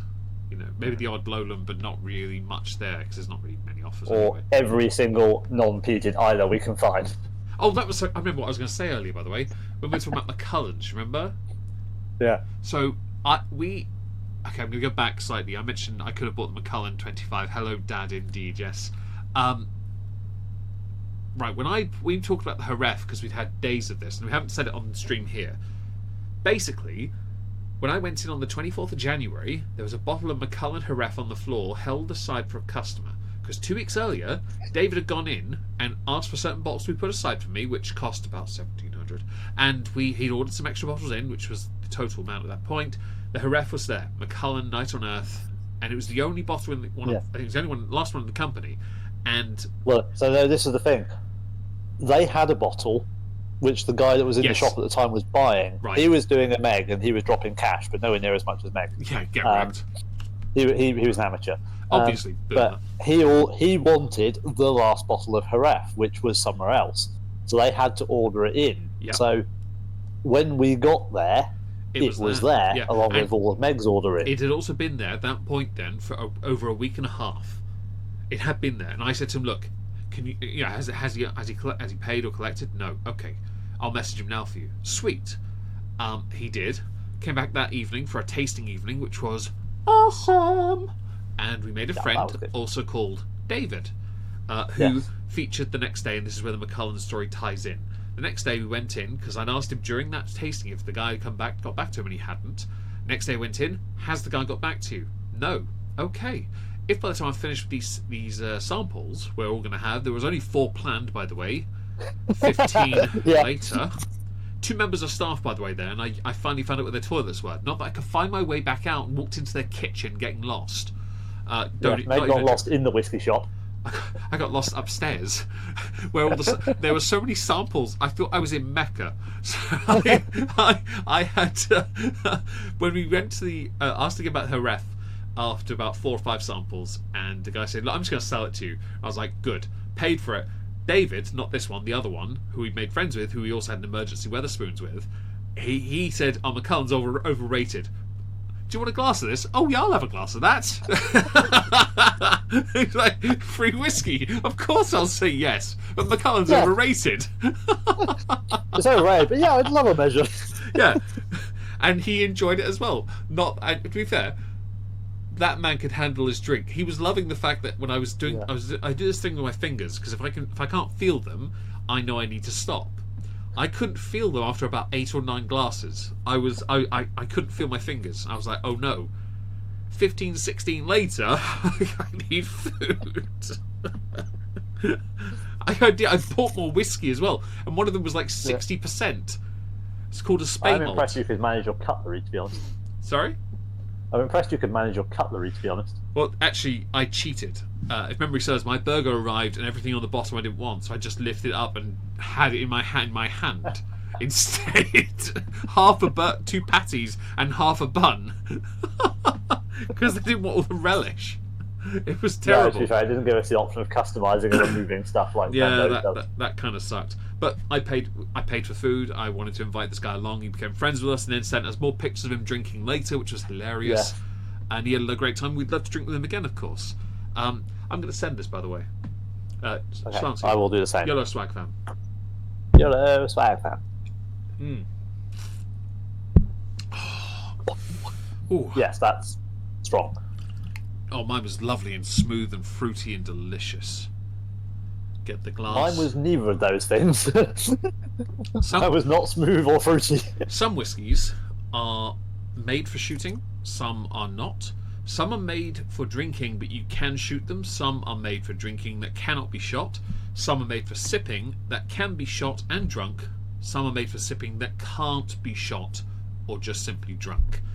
I just had one that was made for sort of drinking, sipping, but can be shot. David just had one that's for sipping, is not made for shooting.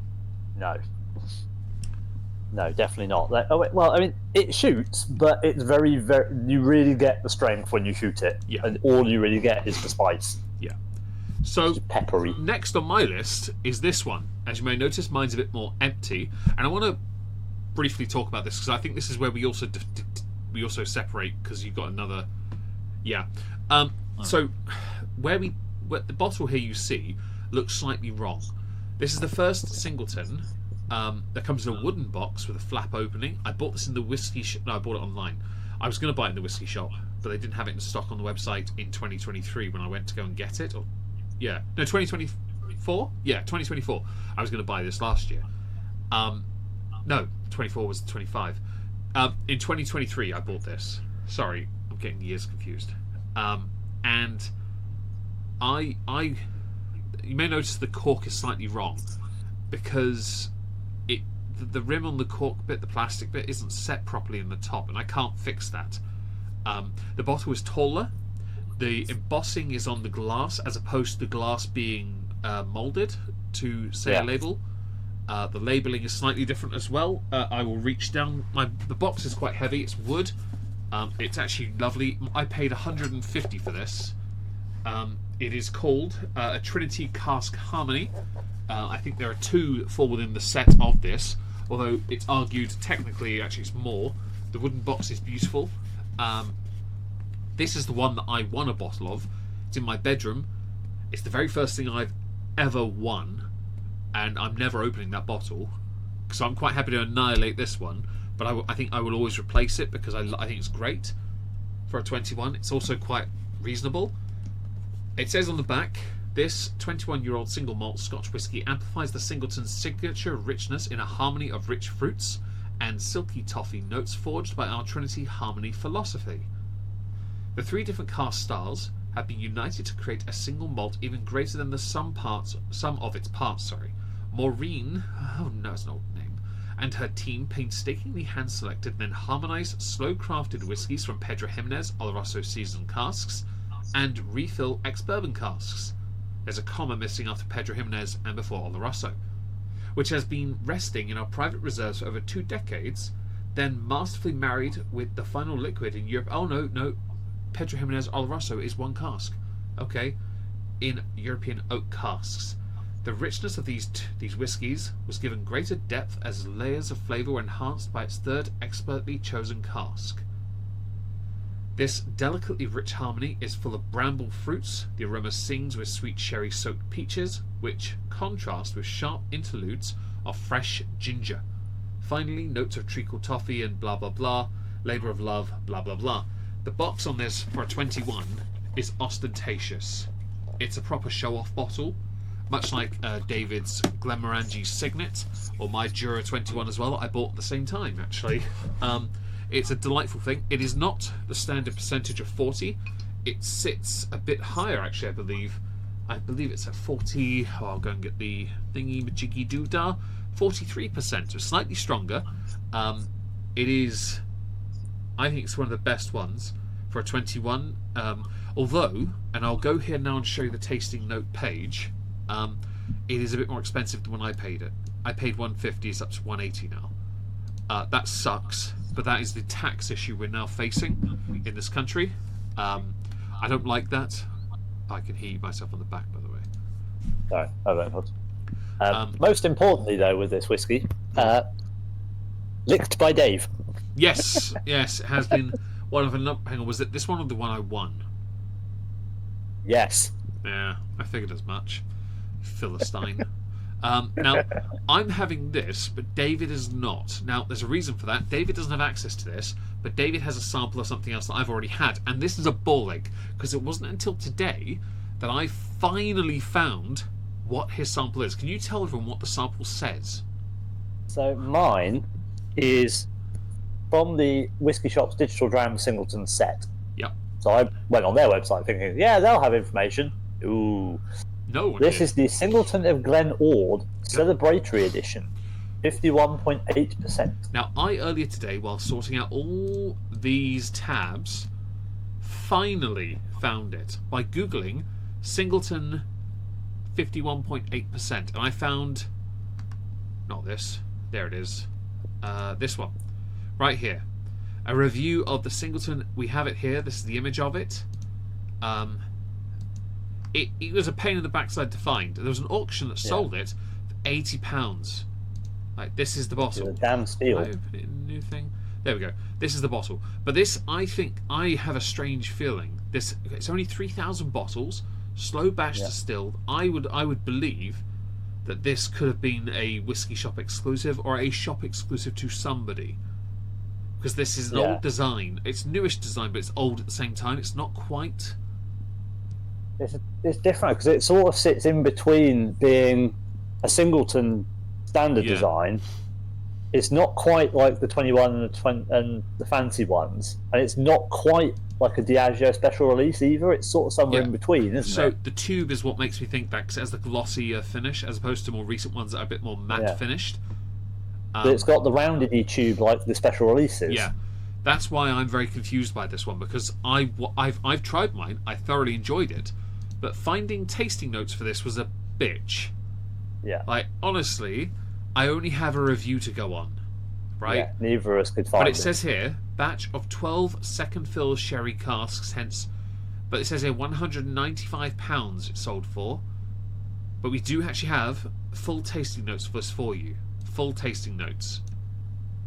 I'm not, and I sent it to you, so you have access to it, so you can read it. Yes, I have it on the screen. Yeah, brilliant. So I'm going to be drinking this the Singleton 21. The box opens. It's beautiful wood inside. It's really nice. Okay, and I have no tasting notes. I'm going to pop the cork now because my disappointment is too obvious. Oh. It is interesting that there are a couple of these that we're having tonight where there are no tasting notes, and it's slightly awkward. I just don't like pouring alcohol near my laptop. It's the only thing I don't like about this. I've got the laptops out on the coffee table. I've got the drinks on the floor, and I've got my drink on the arm of the sofa, so I've got a little bit of space. Because I've got I have to be in the office for the sake of heat preservation. Yeah. Although the candles are starting to go out now, so I only have about an hour before it will start to get cold. But because it's me and Wizzy Woo, I can't get the bloody box in. Get in the box. It's too tight. There we go. I got my foot in the box. There we go. Right. I want to stay monetised, so I'll refrain from the obvious jokes. Yeah. So interesting that this talks about this in relation to the 18-year-old, the Glen Ord 18. Yeah. Which obviously you've had a Dufftown rather than Glen Ord, but obviously they're comparing. The guy doing this review compares this to the 18, so it's obviously not quite. Although it's in the price point of the 21. Yeah. It's more comparative by the sound of things to the 18. You say that, but then the auction only sold it for 80 quid, didn't they? Well, yeah. So, I mean, it's worth that. It had 21 watchers and 8 bidders. Its currency estimate was 98.58 euros. That's about right. I won't deny. Yeah, I won't deny. If I had a chance to get my hands on this bottle, yeah, I'd buy it. 100% I would, and then I'd open it because that's what I do. If I can buy a bottle at £600 and open that, I'm going to open that as well. It's not. It is a collection piece, but in this instance, it's not a Diageo special release, so I don't quite. No. I want to try it, Then again, I have a bottle in the other room that's only 260 odd bottles of it, And I'm tempted to. I've tried it. I kind of want to open it, but I have no reason to right now, So I don't know. Maybe not. I don't know. Anyway, so Singleton 21 is Pedro Jimenez ex-bourbon oak casks, European oak casks. It's a Trinity Harmony series. I think 25 is the same. Although I could have sworn there were some tasting notes for Singleton 21. I'll quickly Google it from a distance. Singleton 21 tasting notes. This is meant to be a bit more. Oh, malts.com have it apparently. Yep. Enter my birth year, 1776. Here we go. Deliciously rich harmony is full of bramble fruits on the body. The nose, so take a sniff, blow into the glass. The aroma sings with sweet. I'll put it on the screen so you can see it. I like malts.com, by the way. It's a good website. Why has it got Singleton 14 on the screen? Why have you done that? What is that about? I love that. It really doesn't want to comply, this stream, does it? No, it doesn't. I love the bottles spinning around, by the way, because you can see the flatness then with this image. That's actually really handy. Yeah. But it says on the nose, the aroma sings with sweet sherry-soaked peaches. Smells like Georgia. Which contrasts with sharp interludes of fresh ginger. So there is a sharpness. It's a lovely... I like ginger. We both do. Ginger nut biscuits are our favourites. One of our favourites. I'm not going to suggest dipping them into this. That's a David thing, not me. But yeah, the bottle was beautiful. Dipping. Now, it might not be, to be fair, I'm not putting a ginger nut biscuit that costs like 20p in a whiskey that costs £150. You might, I won't. Look, sometimes science demands sacrifice. Not from my collection, it bloody well doesn't. You've done it again, I don't trust you. It smells lovely, and I do get the ginger, but I get more biscuity, fruity sort of flavour as well. Which, yeah, the sherry flavour is a bit nutty, but not too complex. Now, we're going to go from here to the review, and I've got the nose. Do you want to read the nose, or do you want to have a sniff first and tell me what you think? So I have been having a sniff while you've been reading yours. Okay. So on the nose, lightly closed at first. Not quite sure what that means. Gristly and spirity with crushed nuts, Hessian, small amount of Christmas cake fruits and sweet fudge. Opens up after a while to show more sweet barley notes, and apparently with a drop of water you get more sweetness and pear drops. Well, I have not put water in, and I am getting pear drops. I don't do blasphemy. I don't know what Hessian smells like, if I'm honest. Isn't Hessian a fabric? I thought, yeah. Just I the don't thing, know. right? So the water thing. When we did our tasting evening at the whiskey shop, which we'd never done before, one of the guys working there did offer us a few drops of water, and I said no to all but one because I was curious on the last one, because I was genuinely torn between the two, and David bought the other one anyway, so it didn't matter. Which was the one I bought, Berry Brown Rudd Kalila. David bought the Edredale 11. But I did have a drop of water. Whiskey shop exclusive one, yeah. Yeah, both are. I think, yeah, both are exclusive actually, because mine only had 200 bottles, you only 600. Which I think mine's a hogshead at that point, then, isn't it? Yeah. Or quarter cask, maybe, because they're quite small, aren't they? Yeah. But anyway, yeah. So the next one down, I think, aren't they? Yeah, I think so. I had a drop of water only in that one. I don't know if David did. You did drop of water, didn't you? In one? No. No, you did. Oh, really? So I just did water for palate cleansing. So I did on the Kalila only because it's an Isla and I needed it just to see, out of curiosity. Okay. Well, I'm gonna have a sip of this. Cheers. Cheers. Clink.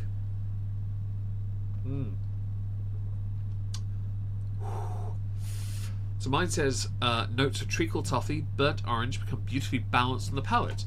And I actually 100%, I don't know what burnt orange is meant to taste like, but orange, citrusy, the toffee a lot stronger than normal toffee. So treacle, yeah, molasses for those who don't know what treacle is because you're uncultured swines. Yeah, I could agree with that. And I love the fact they got a moving image of the freaking bottle. I really do love that. Yeah, that's quite cool. It really is. It does illustrate what we're talking about, though. That flat back, curved front, the very thin bottle design. Yeah, it is quite unique, isn't it? It's basically the body of a. I was going to make a joke, then they'll get me demonetised. I can't do that.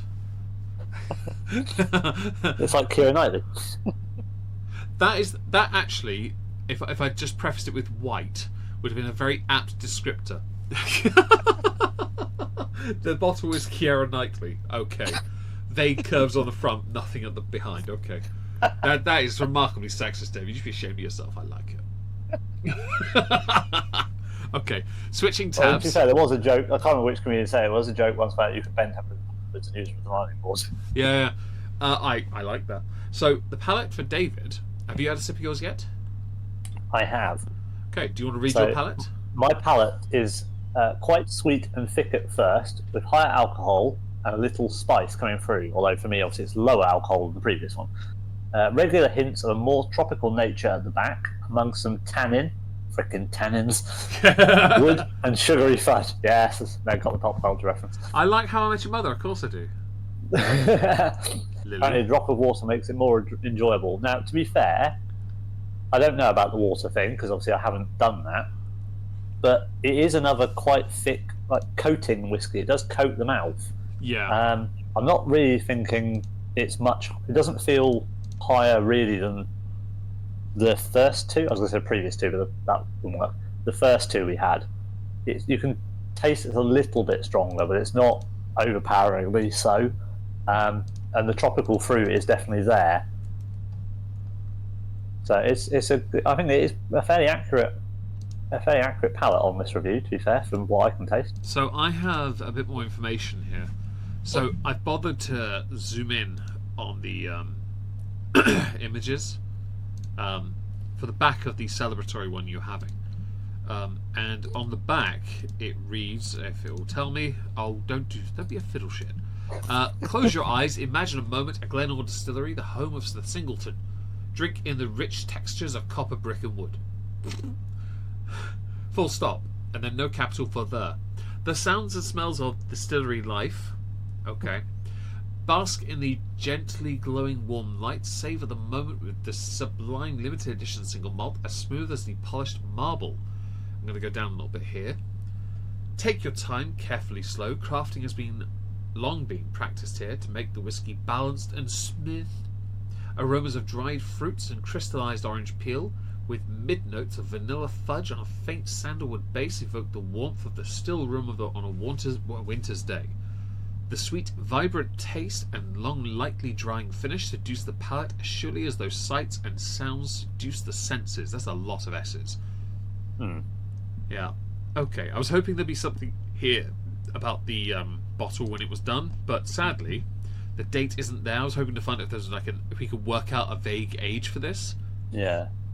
But I can't. I mean, there's nothing about what sherry cask it is either, is there? It says second fill Spanish sherry casks. Yeah. Oh, Spanish. Okay. I've just got it on the bottle on here itself. On the bottle at the bottom. Yeah. Yeah. So it's akin to the previous one then for the special release with the Pyrenean. Yeah, and the 18 as well, I believe, actually. No, not 18. 15? It's European and American. Maybe the 15, actually. Maybe. But yeah, found some images. I do like the look of this bottle. Again, it looks nice. Glenord as well, which means it's a Highland. Again, while a celebratory bottling. I'm wondering what the celebration was, because it's 2000. Right. So this was to do with the relaunch of the visitor centre and the visitor experience.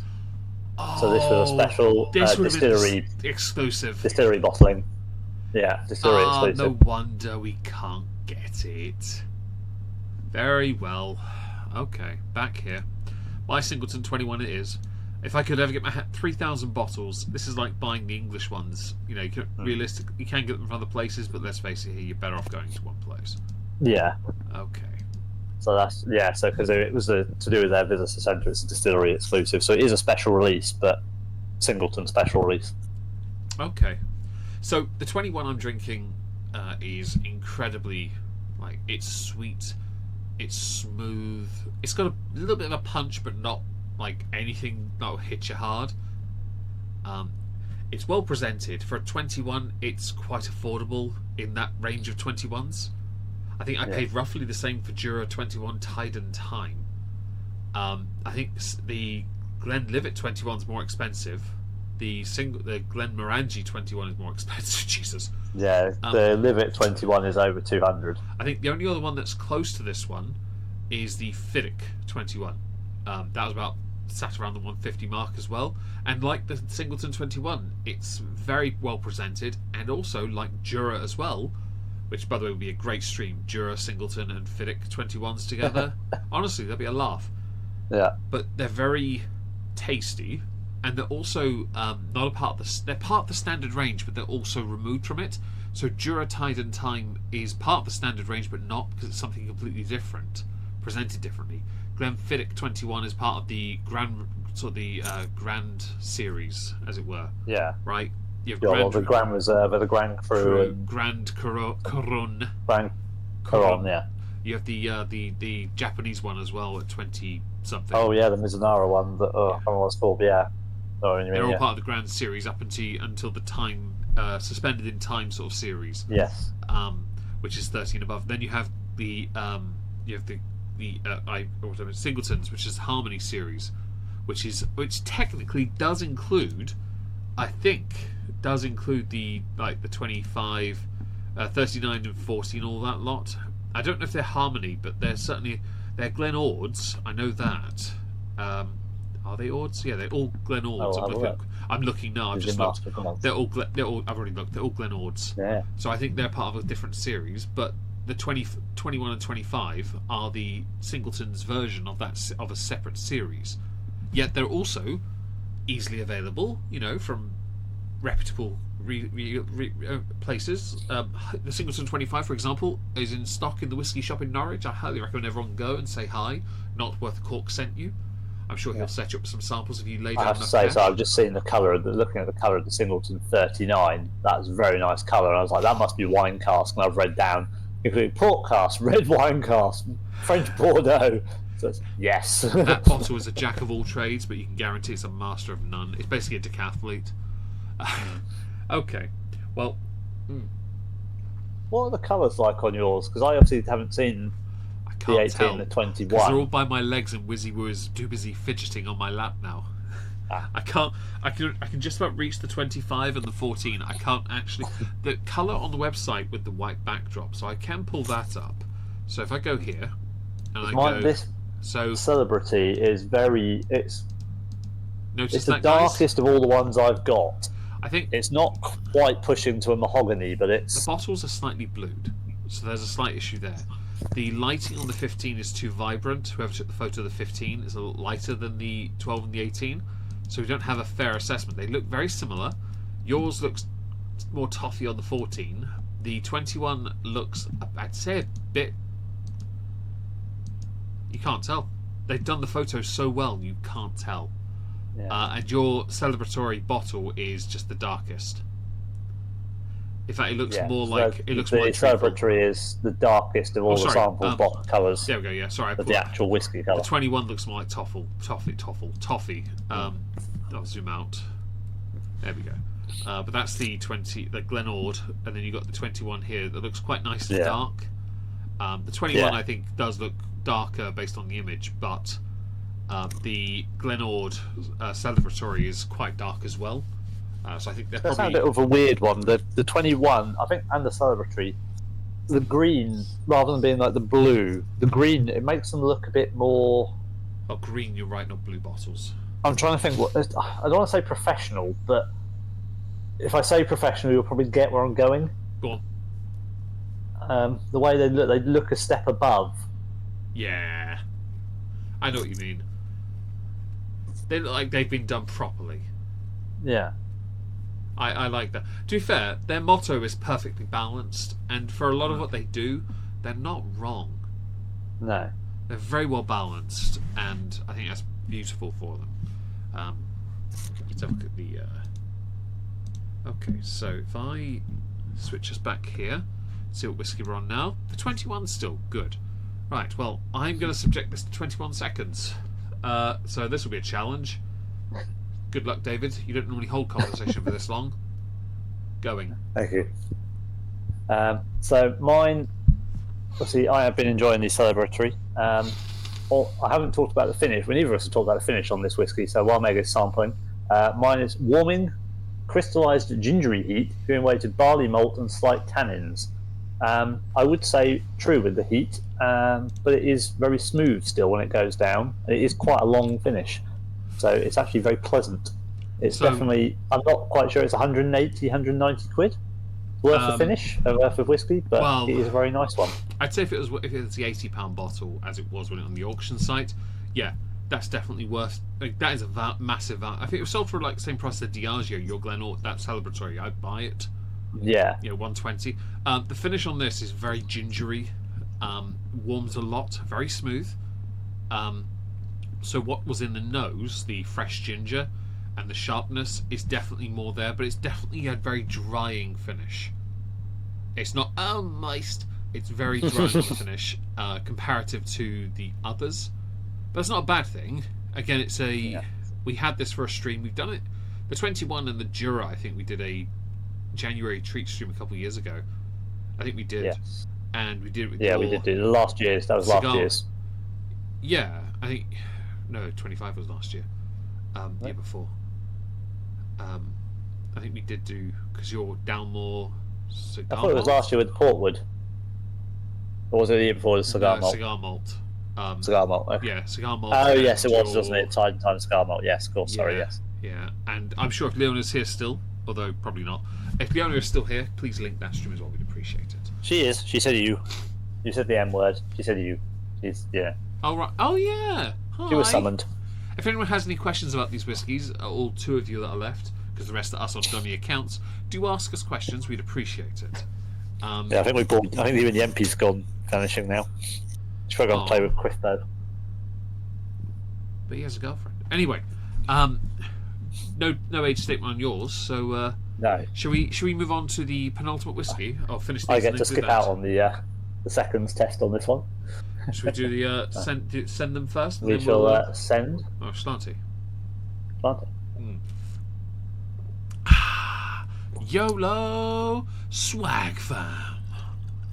You got that reference? Well done. Where else would that be? Dear. That seemed harsh. Oh dear. Is it good? That is absolutely right for the shop. Right. So I in my whiskey notebook. So last year I made it a point to try different whiskies on a Saturday, and I had this on a Saturday, and I really enjoyed it. And I remember when I sent it, I was like, "Fuck's sake, I can't find it anywhere. I don't know what this is." And it again wasn't until today. I eat it, everybody. Dan Ushuk, hi Bry, welcome back still. Okay. That is so good. Yeah. I don't like it. Well, I mean, I do like it, but I don't like it because the best way to drink that is to shoot it, and you don't want to do that with 200 whiskey. I mean, you say that, but now we're both on the same whiskey, and this one costs a bit more. Well, true, yeah. So have you done your agua? We'll find out how that goes. Sorry? Have you done your agua? I'm just currently aguaing. Just bear with. Very good. The final. Which one is it? This button? That one. Which stream do we need? You linked it earlier, Leona. It was the Singleton blind taste test. No. The one you need to link is the January treats from 2023. So it'd be Singleton, Jura, and Dalmore cigar malt. Red. Dalmore. That was the Ben Rins as well, wasn't it? Yeah, Ben Rins. That's the one. Thank you. The final penultimate stream, so penultimate whiskey. We're back up both on. Oh, for God's sake, dog! Can you stop fidgeting on my lap? You're actually pushing. Yes, our train tracks have rejoined into one. There we go. You're literally pushing the cushion off my lap. There you go. Sorry, she was pushing the cushion off my lap, which would have made a gap, which would then make she'd be more of a flappy dog. This is the penultimate whiskey of the stream. It is one of the most expensive bottles in my collection. Not the most, but it is a January Madness from last year. Last year I had, in January, gone to the whiskey shop, and the year before I spent 400 in cash, and I said to them I'd double it. I did more than that. And I said I'd double it then, did that again. Wait. You did not spend 400 last year. No, the year before. Oh, year before. I was going to say, geez, you did not spend 400 last year. Year before. I said I'd double it. I spent 1,600. But 1,200 of that was in cash. Because I'd saved up. And you mocked my maths. I know, I didn't mock maths. I explicitly said the year before. I had said that, I promise. But I wanted to up the ante on the age statements as well. So this was my oldest whiskey at that point, of a 25-year-old, along with a bottle of 20-year-old Mortlach, an 18-year-old Dalmore, and a few other things. But those are the main ones, right? Me and Leona were sitting trying to work out what to get. Yeah, that's the one, Leona. Thank you. I was genuinely struggling to find, because they had some whiskies in stock that weren't there, and on the website it was a Bull Lake. He sent us away with samples that we still haven't had that are insanely strong. Well, okay, we did try one, but that was a mistake. It was too strong. But I wanted an age statement that I could genuinely be like, yo, but I got a 25. And now this year I've got a 30 now. But this one's a Bull Lake for a few reasons. It's a show-off bottle, but also because finding tasting notes for this is an absolute non-existent thing. Like, it just doesn't. Why are you still fidgeting, dog? Get some rest, eh? It's genuinely She hard. needs more fuss. She does. I do have the box. Again, another wooden Harmony series box, beautifully presented. This is crafted from European oak casks, refill ex-bourbon casks, resting in private reserves for over a quarter of a century, then marrying the final liquid in American oak casks. So this is oak, oak, and oak. And I know this because European oak, bourbon casks are oak, and then Yes. American oak casks, which are basically bourbon casks Bourbon. without the bourbon in. Okay, so it's triple oaked. That sounds familiar as well, actually. Triple cask. It sounds very Johnny Walker Triple Black. And once you go black, you never go back. You never have too much black, and when you get three Wait, blacks, triple black? Triple black. Or is that a double black for a single of the normal black? No, mixed in? triple. Johnny Walker Black Label triple cask. Remember that? Oh, yes, true. Yeah, true. Because you had the single, you had the standard Black Label, because honestly, blacked. Then you go double black because, well, you've earned it, and you go triple because you're greedy. This is also quite a bit stronger. It stands at 43%, I believe, as well. Yeah. I will pull up tasting. Well, I say tasting notes. Oh, geez, I'm still on the I've Singleton. sent you a link to another one in the Discord. I'll check it in a has sec. some info on. I'll go in a sec. Here we go. 43%. So if I go and click the link David's given me for the whiskey exchange, and I don't get personal details linked, we're good. So yes, this is the box. It looks beautiful. It really does. You notice the label is different to the 21. It's definitely a show-off bottle. I know how much I paid. It was pricey, but it's not hugely for a 25. The £300 mark. I think I paid £300 for mine. I paid more for the English Founders Private Cellar 15-year-old, which was the January treat of that year, which was worth every penny of it. That was worth every penny. And that bottle, Especially since I didn't pay for it. you owe, based on how much you've had, you owe me about 75 quid. That was worth all of Meg's pennies. I'll take my £75 via Venmo, Cash App, the standard stuff. Yeah, you've had as much of that as you have the Highland Park fire, perhaps more. Hey, it's not my fault that you occasionally say, have a glass of whatever you want. Yeah. By the way, that led to him having 2 glasses of Jameson's 18 before I even got a snifter of it. Anyway, right, I'm going to pop the cork on this. Oh. Hiya. Right. Right, let's pour this up. Wizzy, can you stop fidgeting on my lap, please? I beg. You're trying to be comfortable, but you're being intentionally awkward. Right, there we go. Put that there. While Meg pours, I will give you all a sneak peek of apparently what this whiskey is good for. Please do. Oh, no, So, please. according to the Whiskey Exchange, there is a particular food pairing. Please say steak. Their food pairings are quite interesting. They suggest this particular whiskey goes really well with pavlova, Pudding. a dessert, Oh, I love that. monkfish, Never had it. and dal, a curry dish. Dal.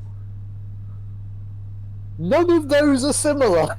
So that's a very so first of all, I've had pavlova. I love strawberry pavlova. It's lovely. You say dal, Dal, yeah. the curry. Yes. That is a massive contrast. I've never had monkfish, so I can't speak on that. But when you go from like pavlova, a pudding, to a main course, I mean, Strawberries and cream, basically, to... unless the monkfish is a starter, and then you've got a 3-course meal, I don't quite understand. Like, how can something go with cream and turmeric, garam masala, paprika, So according to Simon in the God chat, knows what else? it is generally a good rule of thumb not to drink whiskey that's younger than the people allowed to buy it. Well, it's fortuitous then today. We are having a glass of the Singleton 25. David has a sample. I have a bottle, because, obviously. I bought it as a January treat last year.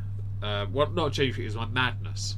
January treat was the English Founders Private Cellar batch that David actually chose. A decision that I was happy, now in retrospect, more than happy to allow, because it's delightful. This is also quite delightful. The only problem is, tasting notes are a ball ache to find. Like, that's... Yeah. It literally says dal. Oh my god, that says dal. I haven't had dal in years. The sommelier, Dawn Davis. This is you, the wine expert. You're the one that's done this, Dawn. You sommelier. You're a wine expert. Why are you comparing it to monkfish, pavlova, and dal? Oh, for God's sake, man. Woman. So it has no smoke. I just found that really hilarious. So they're not exactly similar, are they? Though I mean, monkfish you can have kind of in a spice sauce, so that kind of what. But kind of curious. Pavlova and curry. Hang on.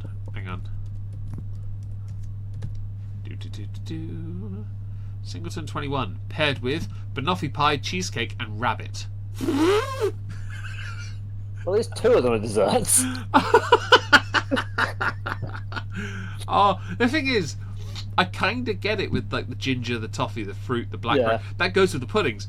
Why rabbit?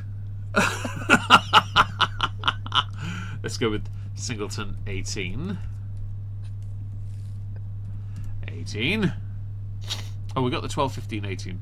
Let's do 12. Right. 12 paired with crab. I can't do that, can I? It's crab, shellfish, and turkey. The next one. No food for you with your whiskey. Hang on. We've got 15. Monkfish, fondue, dim sum. I'll dim sum these nuts if you don't shut up. The 18 isn't here, but we got the Singletons, Glenords. Neither the first one and the last one we get to soon.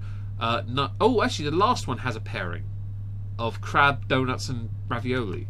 Okay, well, I can do two of those. Ravioli and donuts. Interesting. That's an interesting one because the ravioli looked like it came out of tin. Where's Singleton 18? Why no 18 pairing? Oh, this is amazing. I love this. Oh, that's too good. Oh, that's brilliant. So one day we'll have to do a whiskey and food stream where we find some whiskies where there's food pairings that we can make, and we actually make the food and have the whiskey, and we could do like a mini 3-course meal with a whiskey for each course that apparently matches, and see how it goes. It's not worth the Cork mukbang. Oh, that's brilliant. Anyway, the 25. Let's have a sniff at this, shall we? Thank you for the time check, the owner. We have this one and one more to go, so we're running okay for time. Yeah, we'll probably have to get through this one fairly quickly, but I don't want to. Hello, Wizzy Woo. You okay? Well, take the time on this one. We can always go through the last one a little bit faster. No. My dog is getting kisses, just for those who are curious. She's literally sat on my lap, and she's tired. Get some sleep, you silly bish, eh? You've got a cushion there. Okay. The irony now that she's fidgeting. Give it a few minutes till she has to go in, and she'll be a dead weight, dead to the world. Hopefully not for another half an hour. So we've got about half an hour, and then I can. Otherwise, I'll just sort of. Because she's gonna be a pain in the arse. Right. Smells delicious. It's very tropical. That's something very distinctive for the Singleton 25. Is that the smoothness is more pronounced. But okay, you're turning around, are you? Hang on. There you go, Plumpy. She literally did a 180 on my lap, and if you have any idea how much lap space I have with the desk and my arms and my chair and me, it's not much space. But yeah, no, this is wonderful. It's very light. It's not too much, which is even better. It's very distinctive with their particular, whiskies. I need to quickly.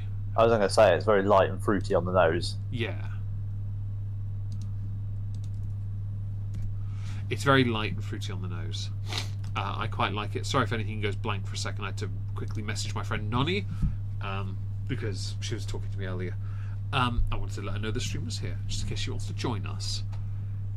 Yeah, so it says here the notes of ginger, pears, pineapple, passion fruit. The thing that, so weirdly, pineapple is one of the very few fruits I can smell distinctively in whiskies. I can pick that one.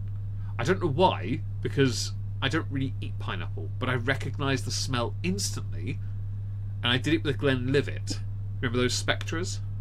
Yeah. It was the very first thing I noticed on one of them, and I got it right. Pineapple's a little bit more stand out of a fruit smell, isn't it? Compared to like apples and pears. Apples and pears are fairly kind of generic. If it said pear drops, I'd have a chance, because that's a very distinctive smell for a sweet, which as a kid Yeah. I hated. As an adult, I'm like, yeah, I like those. Apple, which apple though? Because some of those apples are very bland. Other apples are very distinctive. I thought you were controlling my screen for a minute. My mouse was moving. I was like, why is my mouse moving? But it's because I'm sat with my leg against the other cushion of the sofa, and it was moving the sofa. Oh, you look at the screen sharing. I was like, when did Meg take control of my laptop? Yeah. So for the sake of transparency, I did pay about $300 for this, and again, it was something I saved up all year to buy it. I bought some, and I paid about the same amount you see on the screen for the English Founders, which was a complete punt. I was genuinely torn between this and the Balblair 25, because the Balblair 25 had dark chocolate, it had ginger, and I was like, these are flavour notes that suit me, you know? And I was tempted to get it this year, but I didn't. I got Bunnahabhain 30 because I was like, I want something big, take my money before I change my mind. He did said that in the shop. Yeah, before I changed my mind quickly. And he didn't, by the way, he didn't do it quickly, he took his time on purpose. He's a knob. If you're listening, I'm not wrong. Don't try me. Yes, and then he left the key in the cabinet. As if almost tempting us for you to change your mind. Yeah, but we did take photos of Agent Earth in the cabinet. I think he was trusting us, which was a big mistake. I wanted to nick all those bottles. Yeah, Earth was in the high value. If I do get it right though in the summer, I'll be going back there and I'll get the Bunnahabhain 25 if it's still there. I think that's going to be the mid-year thing. If I can save up the money for that, I'll buy it. Bunnahabhain Good Times can be a great stream when we finally do that. I just need the 18. An expensive time. Bunnahabhain, Meg's wallet is empty. But Bunnahabhain a good time, brackets, except for Meg, he's broke.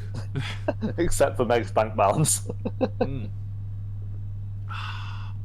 Ooh, it's a delicious whiskey, that. It's very supple, very soft, very tropical. But it's got a richness to it, which I would agree with honey. Definitely very sort of like tropical. And not over, like, don't think, tropical means, dragon fruit. No, I'm not a pink sauce lady. Shut up. You've got to be a bit more sensible with this. The character. I have to say, this. Go on. This is the first one I've had that seems to miss the front of the tongue. Yeah, more of the flavour is more in the mouth, if that makes sense. Yeah, so it really does have a body on it, this one. A very sweet one, I might add. Like, it's quite pronounced, but it's not on the front where there's a lot more sharpness. And yet there is ginger, but it's not too much. It's definitely balanced, which I think is really handy. I actually saw something interesting the other day. Do you remember the Patterson videos of the guy with the Dalmore and he does the White Mackay sample? He's actually the master blender for Dalmore, which explains why he does that. He took a £290 bottle, swilled it around in a glass, and then put a £20 bottle in there. Of course he did it. He's the master blender for Dalmore. Mr. Patterson, I'd love to have you on this channel someday. I mean, we do like a Patterson though, because it harks back to our FIFA days. Patterson, yeah, absolutely. Not as good as that Stephen guy, whose last name I've forgotten. What was his name? Stephen Thompson. That's it. Oh, Thompson, yeah. Thompson, yes. We will talk about 57 rated Thompson that we brought on as a super sub. He was, by the way, and for those who are interested, FIFA 11, Stephen Thompson is his name. Played for, who was it? Crawley Town, wasn't it? Who? Were we Crawley Town on that one? No, it was the championship side. Oh. West Brom? Burnley? Burnley, that's it. Burnley. Peterborough? Yeah. Burnley. It was Burnley, yeah. Burnley. Stephen Thompson. I had a style of shooting with him called the bastard shot, where I would basically kick the ball really hard, but it would bounce on the grass awkwardly and go in every time. With Stephen Thompson only. After many glasses of Johnny Walker Black and a bottle later, we've already plateaued and be angry at the game saying it's bugs. We go to bed happy knowing we won the majority of our games against Bayern Munich. Somehow. Anyway, and Andy Carroll up front as well. Anyway. Or Zigic, yeah. That's a really nice... Oh, yeah, the career we did with Birmingham, Zigic and Zavon Hines. Zigic story. We did a... Who was the guy from Birmingham we used to try and steal? Doesn't matter. Let's carry on with this. What do you think of this whiskey at the moment compared to the others you've had so far? this one is definitely the most well-rounded. Yeah. I think you could probably tell this is older. Yeah. I'm not sure you'd necessarily know it was a 25 if you were doing like a sampling of it without knowing the age, but I think the way it feels in the mouth, the way you get a balance of the different flavours and the way they develop, you can definitely tell that this is a more mature, a more refined product. Yeah. So I would like to... It's definitely absolutely lovely. If we do end up meeting up with David again this year, maybe in the summer, I'd love to bring this along, or a sample of it, and bring it into the shop so the other guys can try it as well. Because I think it'd be fun just to do another... Not as many as last time, because Jesus Christ. But to have a couple samples, bring a couple... Maybe I'll bring the Highland Park Fire as well, a sample of that, you know? Yeah, if you bring the fire, maybe the English. I'll bring the fire, don't you worry about that. I'll bring the fire in the wallet. I've got this. But I think it'd be great to, you know, have them try a few things, you know, from my collection. The 25 and the fire, maybe even the Founder's Private Cellar, because that would be a banger. That was it. They've still got a bottle in the shop, and I don't think they've ever tried it. I'm like, well, I could bring a sample. You guys have a little snifter of it, for your little sippy sip things. That'd be great. But this is another one of those. It was a big punt, but I knew the 21 was good. So to me, it was an educated guess that it would be better. I think the thing with this was it wasn't a punt, strictly speaking, because although yes to the age and the price, but we know that Singleton is good. We know that from earlier. I don't think we've had a bad Singleton. We know it's good here because the Spirit Awards for the 12, 15 and the 18 are consistent. The 18 is more consistent on the gold. This one's more consistent. 15 is for everything, and the 12 is just silvers mostly. Actually, silvers, few golds as well, but mostly silver gold actually. And for value for money, the 12, 15, 18 is a good series to have your teeth not that one. Your teeth sunk into. The 25 is massively like it. That's the one you pull out when you want to show off, but you want to show off with people who drink whiskey. If you want to show off just to say you've got something to show off, you pull out a Glenfiddich. You want to pull out something you want to show off, you pull out some stupid... Or something that looks ostentatious, like an Optima or the Highland Park Fire and Ice sort of things. I'd say those are more for whiskey collectors as well. I'd say if you're going to show off with people who are more new to whiskey, you go with a Glenmorangie, or you go, if you don't want to show off with a not whiskey but colder whiskey, you go with the Jack Daniels like Sinatra, which I have. But but that's definitely a show-off bottle. That's why I bought it. It's the very first January treat. And we will be doing a January treat stream in the future based on mine, and then one day we'll do one on David's, because they're very different. Not because of price point, because that is completely unfair, and he has a mortgage, I don't yet, but because of like the styles of his and the styles of mine, because mine is an American, a Highland, a Speyside, an English, and an Islay. David's is a Dalmore, which is a Highland, and the next one was an Islay technically, but you don't have it open, so it may as well be designated something else.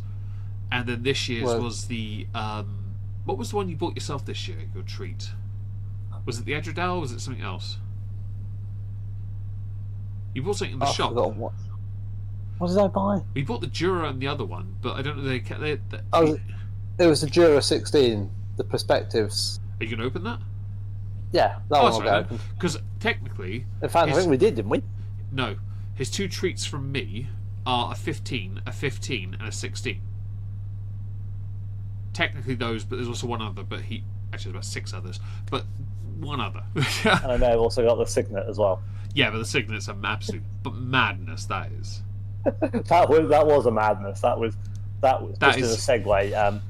I was planning to get 2 bottles from the whiskey shop. Balvenie 14 a Penderyn and a Balvenie. You were going to get the Acacia Honey as well, though. True. But my plan was, ideally I wanted the Glenlivet 21, but I didn't have enough for that. So I got the Penderyn special single cask edition, which was a tawny port. Yeah. And I was eyeing up the Balvenie we could peat, because we've had that as a sample. It was very nice. Then I got an email from Glenmorangie. Can I stop you for a second? Just 1 second. Would you object to continuing your story while I quickly go and do something else for a minute? No, that's fine. Okay, off you go. So, There you go, Missy Mode. because of all of the things Meg has received from Glenmorangie from signing up as a member, I did the same. And about 2 weeks later, I got an email saying, members can get 20% off Glenmorangie Signet because we're changing the bottle design. And I was like, I'm interested. I clicked on the link. I was like, I'm very interested. I read the tasting notes and I was like, uh-oh. I messaged Meg and I was like, do I do this or do I stick with my plan? And he was like, don't buy that, you're a pussy. So, yeah. I bought the Glenmorangie Signet. I got 20% off and free delivery. So, yeah, I now have a bottle of that, which was my madness. Because I wasn't intending to buy it. And now I feel really bad because I want to open it because it sounds like it's my absolute perfect whiskey. The tasting notes make it sound basically like something I'd want to eat. And I can't afford to replace it, so I don't want to open it, but I want to open it because I want to know what it tastes like. It's the David. So I'm in a bit of a quandary with that. But as it turned out, I got the madness, and because of the generosity of people on the streams, Very true. who donated during the Christmas period and Meg's birthday stream, Yep. I was still able to get the Balvenie as well. And then Meg had enough madness that he decided to be even more mad and give me some of his madness. Okay. So I Just managed the to get thing. some extra. Did you tell them that you messaged me about the Signet and I told you if you didn't buy it, Yes. you're a pussy? Okay, cool. Yes. Right. So, I had when I went. Don't worry, I didn't leave out the key details. I'll introduce the other detail that since you've mentioned me having extra. Basically, I had spoken to Leona and I said, look, I'm going to get all these things. If I have X amount of money, I have extra left over. I think I'm just giving it to David because he mentioned he couldn't get the Balvenie or the Acacia honey. Well, I bought 2 bottles of the Acacia honey. The guy had miscounted things because he included David's order. When he took it all off and told me how much I had left, I went, but I haven't 30. I was like, right, there's about 160 left or something. I'm going to give it to David. And he went and got the Balvenie and the Kilkerman, yeah. And we went over, and my budget went over by £1 because of David. I bought a bottle of Secret Highland 10cl as well, medicine bottle. Remember that? You did, yeah. Yeah, so I ended up with 10 bottles. So did David. No, nearly. But the second day, by the end of the second day, with the English money that I had that we didn't spend at the English, I nearly had 10 bottles. Yeah, you nearly did. That is all. We all covered all of that, by the way. The madness that we did, the complete one-off madness, in a podcast episode that's solely on Not Worth the Cork as a YouTube channel. Thank you, Leona, for linking it down below. We talked about it. We had a laugh. We were in David's flat at the time because I couldn't go home because I was feeling a bit weird. So I had to wait till the next morning to go home. And so David and I decided to record a podcast episode and just talk and drink the week of Pete, which I didn't drink and Dave drank for me. I drank a little bit. Yeah. Oh, I need to go on. Sorry. Anyway, I'm gonna send this. Oh no, it's 25. I was going to say, send it. You can do 25 because I've done the last couple myself. To be fair, I did miss the last one, so I didn't have an age statement. Let me get so. the clock. There it is. Right. Give me the hum sound, and I'll give you the 25. When you're ready. There we go. So 25 seconds for David. 1 year for each year of maturation. This should be an interesting one because it should be a builder because of the ginger, but it might not be because it pairs with dal, so it might get hot. You never know. Although I've never had whiskey with curry before. Something I'd happily try in the future, of course, but at the same time, because of how I eat, not a good idea. You've got 5 seconds, just so you know. I think it would be a bit of a risk on my part because I'd need a glug, and you're done. I prefer to drink water because I find that water, and some people like yogurt with their curries. I'm not against it, but I find water better medium because I eat quite quickly and I get indigestion otherwise. How is it for you, by the way? Okay, you need to try that. Alright, fine. That is incredible. Alright, I've got the clock, so... It does build, and then it goes like, right. Cool. Hold off, and start talking now. Oh, that... I won't spoil it anymore before he's tried it. That was absolutely incredible. That might be one of the best whiskies I've ever had, doing it that way. That was absolutely delightful. Not convinced on the tasting character things about the ginger or the pineapple, But sweetness, yes. Body, yes. Taste overall, Oh. yes. Right, so, builds like a ginger on the front. There's a sharpness that's very distinctive of pineapple. It's not if you know what pineapple has that sweetness, very rich sweetness, but I notice the sharpness first. I don't really feel the rest of it because even though I've got a horrendous sweet tooth, I've got an amazing sweet tooth. That is probably one of the best ones. You're right. It doesn't build. It builds, but it's not as vindictive as the 12.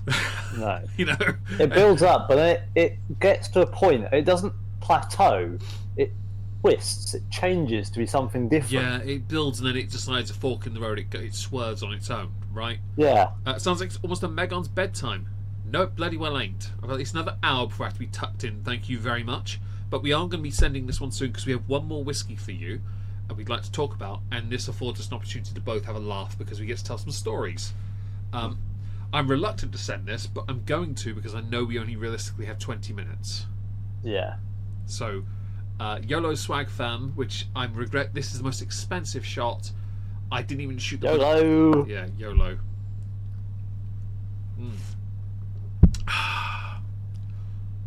Doesn't shoot as well as the 21. And no. I don't enjoy shooting that the slightest. I find that the 21 is the best shot. This is not. No, this is a sipping. This is definitely a sipping whiskey. So interestingly, the fourth whiskey has been the best shot for both of us. Even though it was different. Yours is the Glen or the celebratory. Mine's the 21. Yeah. Yeah. Well, we do, however, get to have a laugh because the last one we both have, which is this one. I've done my water. Silken Gown. So we've had this before. My one especially. Not David's. Although David does have two. Yeah. So we had this originally as a sample set from Digital Drams, which is Whiskey Shop's Digital Drams set. We rated it arguably as number one next to, I think, originally the Lagavulin, but then the Lagavulin we put in third because of the Rosile, which opens up a completely different story we'll get to in a moment.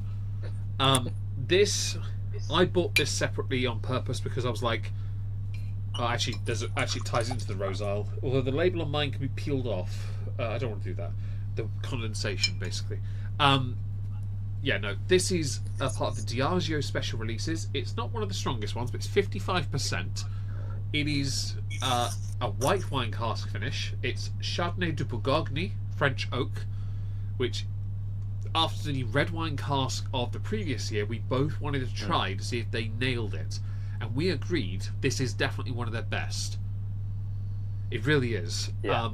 And it's why we rated it so highly. We both wanted our Talisker and Mortlax, because David has a Mortlax thing. He wanted it because the Mizunara, was it? Or yes, the Mizunara, which is the fancy, rare Japanese, really awkward oak that gives really good flavour. Oh, hard to work oak, that is. But this is an absolute banger. I got mine on sale. No, I didn't. No. I got something else on sale. No. I got this as I rage quit a website that I was actually quite fond of called Bottle Club. Now, the reason why is because David and I, after trying the Rosile and rating it first, which is a complete punt, and we loved it, both have a 20cl bottle of it, in fact.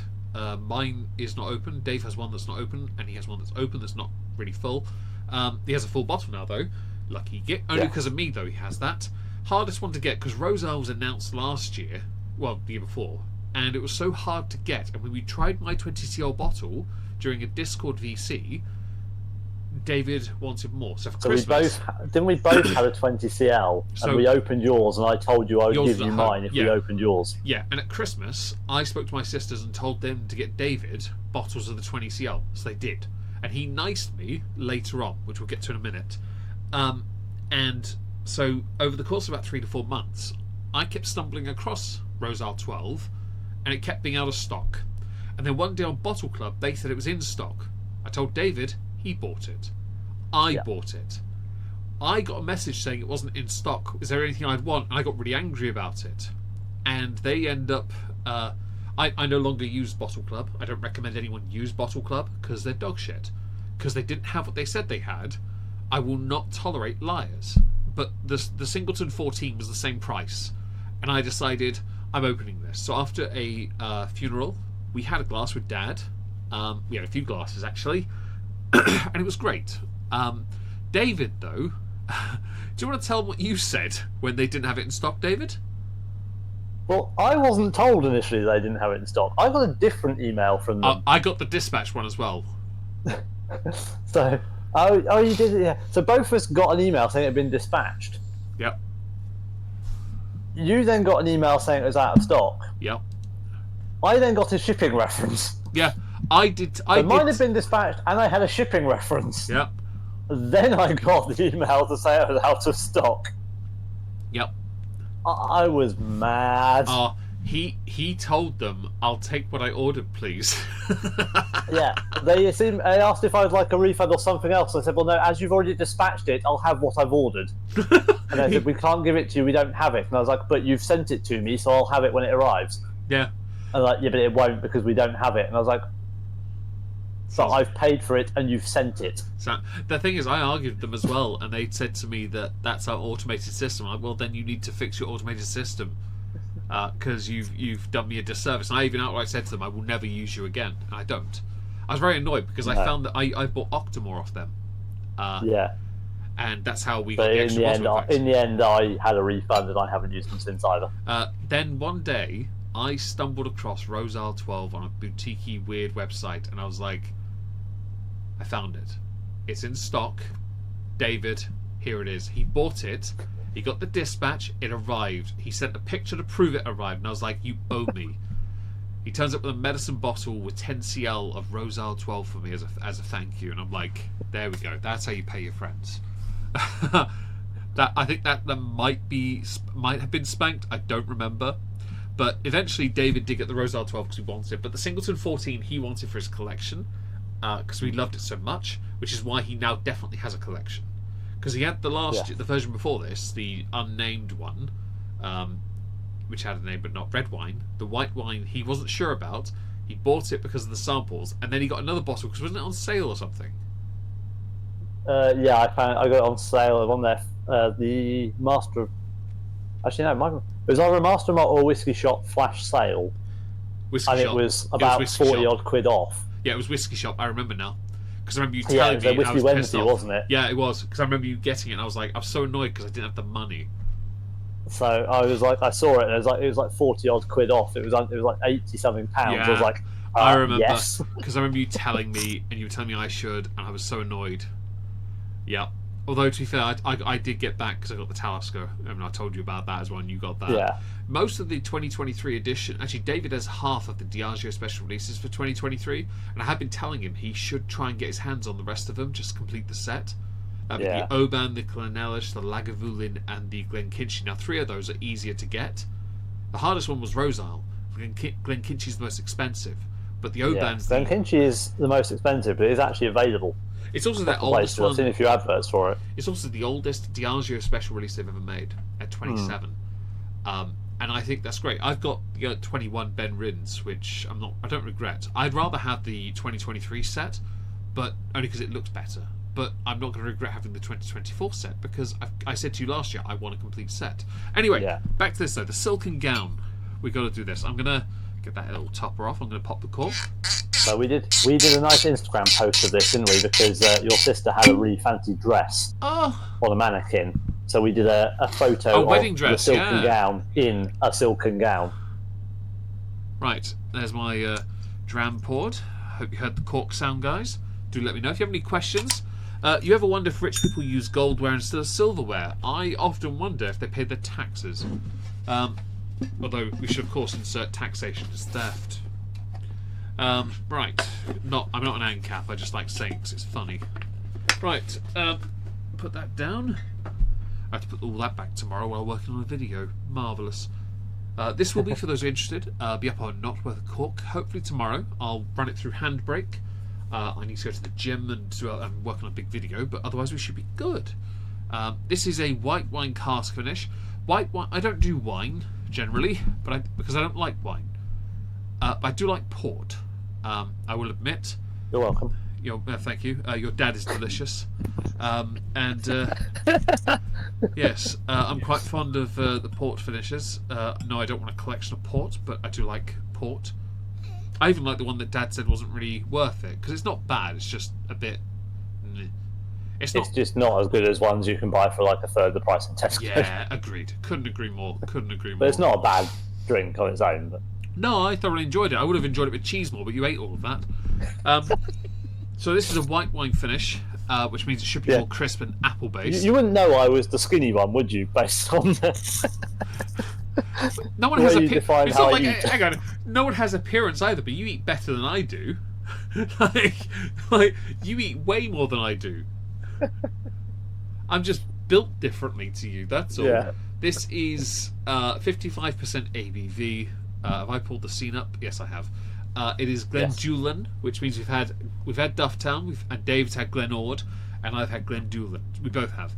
It's a 14-year-old oak matured Speyside whiskey, as opposed to Glenord, that's a Highland. I love that, by the way. I love that we got the distinction of difference for a distillery that has three distilleries. Yeah. Hush, Plumpy. I hear that, you old lady. You're 13 years old this year. You don't need to make all those noises. She's nearly as old as the whiskey. Honestly, she is. And she probably tastes nowhere near as good. What cask was she matured in? She was matured in the whining one. Yes, she makes a lot of noise. Anyway, you see here the other Diageo's Clynelish 10, 154. I was looking along the similar products on the bottom, Oban and the Clynelish and the Glenkinchie from the 2023. I don't see the Oban here on my end, but Oban's only 110 usually. 135 is, isn't it? That's gone up. Yeah. Then Glenkinchie 350. 355. Yeah, that's about the same price as the Ben Rins 21. That is. I'd say if you want to complete a collection, you should complete it, just because these Diageos. I mean, just to have this 2023 set. Anyway, back to this though. It says on the nose, Scottish tablet. What does that mean? I don't know. Yellow fruit, brioche, and apple pie. What does Scottish tablet mean? Anyone know? Anyone in the chat from Scotland? Can you tell us what your tablets smell like? Yes. Do you still use electronic ones, or are we using stone? I know your language from skills. Glasgow, it's probably stone. Your language barrier does sound like it's written in stone, but at the same time, I wouldn't recommend it as a form of communication. What on earth do they mean by yellow fruit? Banana? I know lemon. Google yellow fruit and see what comes up. Lemon? Is jackfruit there? I don't know. What about melon? So yellow fruit could be any of apples, bananas, lemons, melon, honeydew. Something I can't read. Cantaloupe, yellow cherries, dates, dragon fruit, durian, figs. Durian? Grapes. There's bloody millions of things on here. I'm going to sip this. Pineapple, plums, yellow bell pepper. I'm not drinking yellow bell pepper. Alright, I've had a sip. It says here orchard fruit, aromatic spice, buttery pastries, and nutmeg. You probably like wine if you're born as a Frenchman. Simon, I couldn't agree more. David prefers wine. Likes wine. I just can't drink wine. I don't know what it is. I've yet to find, beyond rosé and a Shiraz, I'm not overly fond of any wines generally, white or red. I really can't stand them. We even tried you on the jam shed one, which is supposed to be more like really, really fruity, and you didn't like that either, did you? I necked the feck out of that. The moment you left the room, I was like, I'm going to get rid of this. I'll neck it. I just necked it. That whole glass, I just necked the whole thing. It was a jam jar full as well. That was a massive amount. We got a free jam jar glass from Sainsbury's. We bought a bottle of jam shed wine. You got a shed jam jar glass. Yeah. I only wanted the glass. But the weird thing is, though, so I know you now like port, but pre-liking port, you like port cask finish whiskey. You don't like wine, and yet you like wine cask finish whiskey. It might be a case that I could drink wine now. You never know. I might do. That's for conditioning you to different alcohols by whiskey. You'll never manage to condition me to like tequila, though. I promise you that. I don't know. Let's find a lot of tequila cask finished whiskies and see if we can. We've done a tequila cask whiskey. We've done it. Yeah, but we need to do 5 or 6, and then see if you like tequila. There aren't afterwards. that many of them. Deanston's the only definitive one. There's another one that we'd had. Lagavulin. The one with Lagavulin Jalgis. special releases. Yeah, isn't last it? year's. No, the year before, 2023, because Bry has a bottle of it. But you can't really taste the tequila. I don't even know what I'm looking for. I would admit I did like that one, though, that we did argue that was one of the top 3. Yeah. You can't go wrong with a I lager. think that'd be funny. It's like, find a spirit Meg doesn't like. Right, find a whole load of whiskies we can do a stream on that have that finish, and then see if he likes the alcohol afterwards. Yeah, and I know Bry likes it, by the way, because he's had at least a bottle of it so far. I know he's on a second or Yeah, third he said bottle it's of so good. Yeah, oh well, of course he has. He damn well knows you can't go wrong with a Lagavulin. It certainly beats that swill you get in Canada called Canadian stuff. not the communism you got in government. So, on the palate, orchard fruit, aromatic spice, buttery pastries, and nutmeg. Sorry, nut in meg. What? What does David think of this Glendulin entry, which is a Speyside, 14-year-old single malt, Chardonnay de Bourgogne finish? Oh, hello. Give me a kiss. There you go. Based on our preferred flavour profiles, I knew it's it did. not as good as the 2022, Yeah. but it is better than the 2024. So I agree. The 2024 is okay, but I feel like they stepped back a bit. Like they've got experimental, but they decided not to go forward with their progression. I think if they did, I would love to have. And Brian, knew you have multiples of it. I knew you did. I would love to see Singleton do port finishes. Yeah, that would be interesting. Oh, a ruby port finish with this, or what? And then a Yeah, white they're port good with finish. a wine cask, so I reckon they could do something good I with a think port if they cask. did. I think if they did a ruby port finish, it'd be like milk and honey. I reckon it'd be like that. Yeah. And for those who don't know, milk and honey is an Maybe Israeli, not in the nearly 60% APV, so. nearly 60. Please, that's 65. The milk and honey is Israeli whiskey finished in fortified wine because it's Israeli red wine. Which is, It's port. It can't be called that because it's not from Portugal, but it's still port. Lagavulin, my dad broke out 16. A delightful Islay single malt. Gerald? Gerald? Yes, do Lagavulin, the bar was down on the street, I believe. He was talking to Keep Toby, a bottle by on the way. hand. Toby, by the way. It was Toby, not Gerald. Yeah. Dad broke out a Rest in 16-year-old peace, Lord to get John tucked away Marbury. for 10 or so years, though. Can't go wrong with that. I have behind me an 11-year-old, which is the rum cask Lagavulin. The Offerman that I got you from America. The rum. No. That's the one I bought for. No, you bought me the Metallica and the Peaky Blinders and the. I thought I bought you the Offerman as well. If only I you have had, the 8 in the other cupboard. If you had, it would have explained your price hike. Yeah. No, the Offerman was for doing really well on Twitch last year. Yeah. Speaking of Lagavulin, a quick segue. I saw online somewhere someone complaining about Lagavulin being overrated because of a certain TV show about American politics. I was like, tell me you haven't drunk Lagavulin without telling me you haven't drunk Lagavulin. Who said that? Give me their name and I'll have address. to try and find it. I saw it online somewhere. I love that there's virtually no reviews of any of the Singletons we've covered on Master Malt. This is irritating. Nobody's drunk them, apparently. Yeah, although I love that the 2022 special release has one review, 4 stars, surprisingly nice, from someone called Master Malt Customer. Oh, you guys are pricks. Anyway, the 25 is lovely, but we're here. The 14, it's a lovely, delightful. Again, the bottle isn't different. It's slightly taller, I've noticed, when I stood all the bottles next to each other. Yeah. The special This is releases. the tallest of my bottles. Well, the 25 and the 21 are around the same height as the 14, basically. I'll bring back here. I love the picture you've done. It's nice and sort of got a nice dark setting to it. It looks good and tidy. I like you cleared the corner cabinet where the chocolate stuff is. Yeah. I like you cleared that. Well, I was trying to think of a decent place to do it because the problem I don't have a bar, so obviously you know my flat. Yeah. There's not many places I can put stuff to take a decent photo. So I was like, well, if I clear that out, I've actually got like a solid wall bit that I can use. Yeah.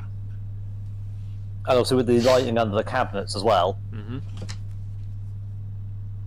Oh, you've knocked the cushion down. Well done, dog. You silly bitch. Now you've got a big open gap here. I have to put the cushion there so you don't fall between my legs. Sorry, my dog is being silly. No. Okay, so I'm not going to subject this to 14 seconds. I don't think we should. I think it's been delightful. I'm happy to sit here for the next 5 minutes and just chill out, enjoy a good old Scottish whiskey. The Diageo special releases usually have a theme. Do you remember what the theme for this one is? So this one is last year's, isn't it? So it's Spirited Exchange. Which, if memory serves, is what they called it. The majority of them are wine cask or port cask, aren't they? Yeah. They're very But then unique because casks. this year they did Spirited Exchange 2. Yeah. So they phoned it in this year. I will admit the Diageo. No disrespect to your collection, but Thank you.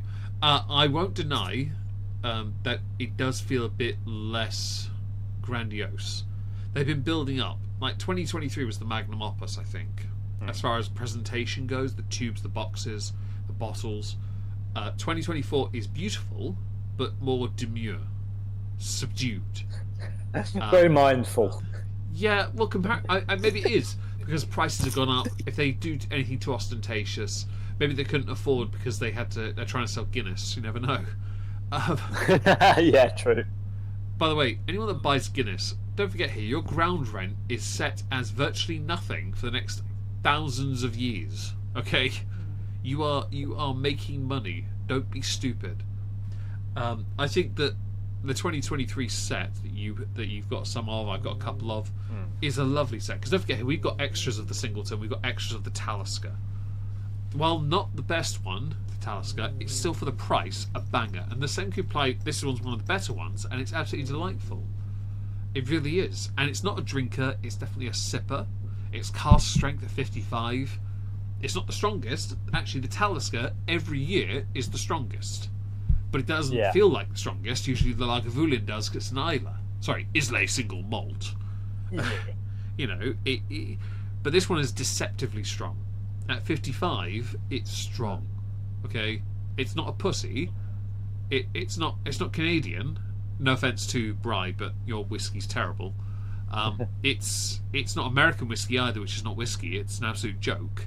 It's definitely, this is the connoisseur's choice, as it were, which is a completely different whiskey entirely, but I'm going to use that term because it feels right, as opposed to the Kalili you have and the Tamnavulin I have.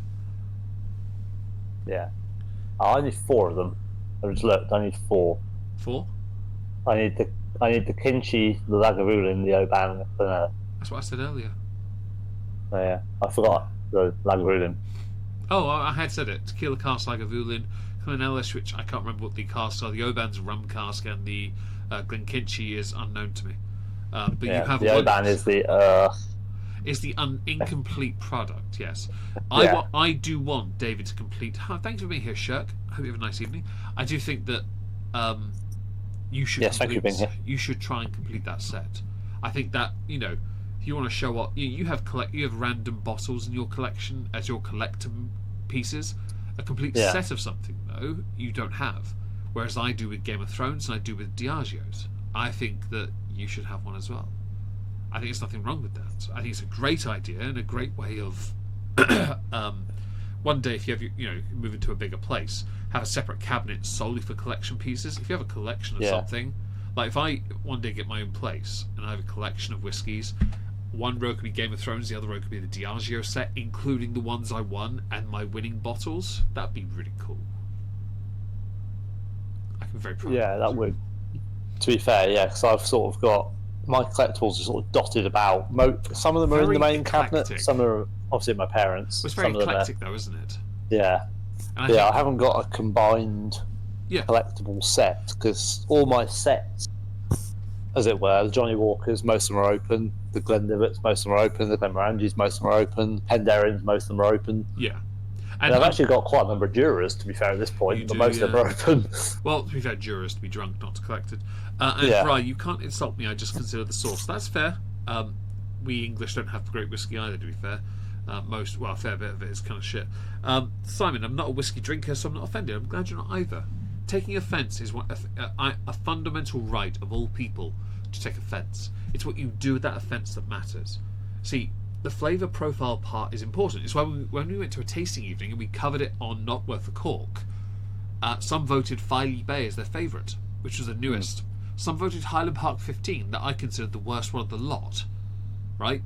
David insulted them openly, but they bought the bottle Just a little afterwards, which I think is a win for the shop.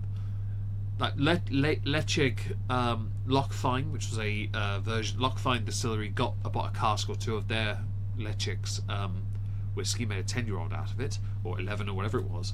They made a whiskey out of it, and it was great, but I wasn't as convinced. And then you had the Edgedow 11, which was amazing, and you had the Berry Brown Rudd Kalila, which was also amazing. Also incredibly good. Yeah. Yeah, I had to coin flip on that. I really couldn't make my mind up. Right, I really liked both, right? But it's all about what you preferred. But I think if memory serves, the Kalila did win overall, but only by like 2. They did ask at the end of the tasting session. They did ask for hands up as to what the favourite was, and you did put your hand. I put my hand up. I was very torn. I even said to you afterwards, I genuinely didn't know it. Even afterwards, I was like, I still want the Edgedow. Like it genuinely was that good. And that's about the unique... Don't forget here, Edgedow was an Oloroso sherry cask strength finish, right? The Kalila is an Isla and peated, okay? I genuinely couldn't make my mind up, and both are completely different, okay? Yeah. The unique flavour profile of the individual is vitally important. It's why there are whiskies Dave likes that I don't like, and why there are some whiskies I like that David doesn't like. Yeah. Okay. But it's impressive how similar we are, because they were our top. They were both of us said they were the top 2. They were I put them Edgedow Kalila. You put them Kalila Edgedow. We have cast strength. Of course, we liked them. We got whiskey for free, and afterwards we were like, "Should we buy some?" Yeah. Okay then. But at least, but on the plus side, obviously, the point I advised you to buy the Kalila, I had no way of knowing that we weren't going to. I wasn't going to be in a position the next day to buy the Edgedow, so I wasn't doing it to stop you buying the Edgedow. So, until we'd spoken to the David we met at the event, also similar to, well, a bit older than us, but a lovely man. Age plays no part in this, of course, and I'm not being elitist in the slightest. His knowledge and certain things I learnt from him about blowing to the glass first was great. Really helped us, especially David with his massive nose. But the next day he agreed. David and David were negotiating to come back the next day, and I was like, "We'll come back at 12." We got there 10 minutes early, and an adventure ensued. 2.5 hours later, I walk out hammered, half cut at least. Yeah. Legolas and Gimli drinking contest. I feel something in my fingers. Hey, God, under his liquor. But I was genuinely like enjoying myself, and I think David did too, to be fair, and David. But we made a friend, and we made a few friends, to be fair. But he was the one that gave us his number, and it was a laugh. And he brought something as expensive as my Bunnahaven. That was a fun thing we'd never really done before. We never really made friends, but this guy was good to us, Yeah. He didn't stint. He brought the thunder, as it was. As much as I brought my samples and bought stuff and then opened it immediately, I did. And those bottles I bought weren't cheap either, to be fair. One of them was at its main price was $3.30, but it got down to like $2.80, I think, after discount and my voucher after I completed the whiskey shop.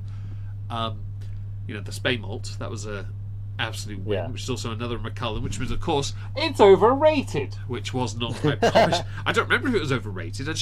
I can't remember what it tasted like. I just know I enjoyed it. Yeah, it tasted like whiskey. You never know.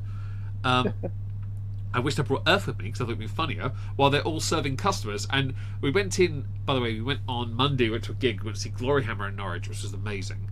We were going to meet up with Hootsman, but we couldn't arrange it in time, sadly, because of weird time constraints. But before that, we were there, roughly there, but he got called in to do something. He had to do some band stuff. We didn't quite make it work. But yeah, we had a great time. But before that, we went to the whiskey shop again because he had to get something for his dad. And I went in, and because I'd raised some money on streaming, I gave some to David, and I bought myself a bottle of a whiskey shop exclusive Ben Riach port cask. Was it? Yeah, single cask port cask, which was amazing. And I got to try another whiskey then as well.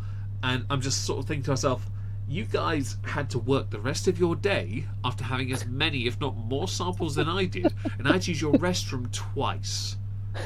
I never have to use anyone's restroom, and I couldn't find the restroom the second time. I don't know how I got in there. That's how I know I was done, because I don't remember getting in there. Just thought I'd share that detail.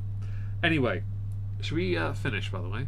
So yeah, if you're in the whiskey shop, if you work in the whiskey shop in Norwich, and you find a random sample you weren't aware of what it was, and it's not labelled, don't look at it. Don't try it.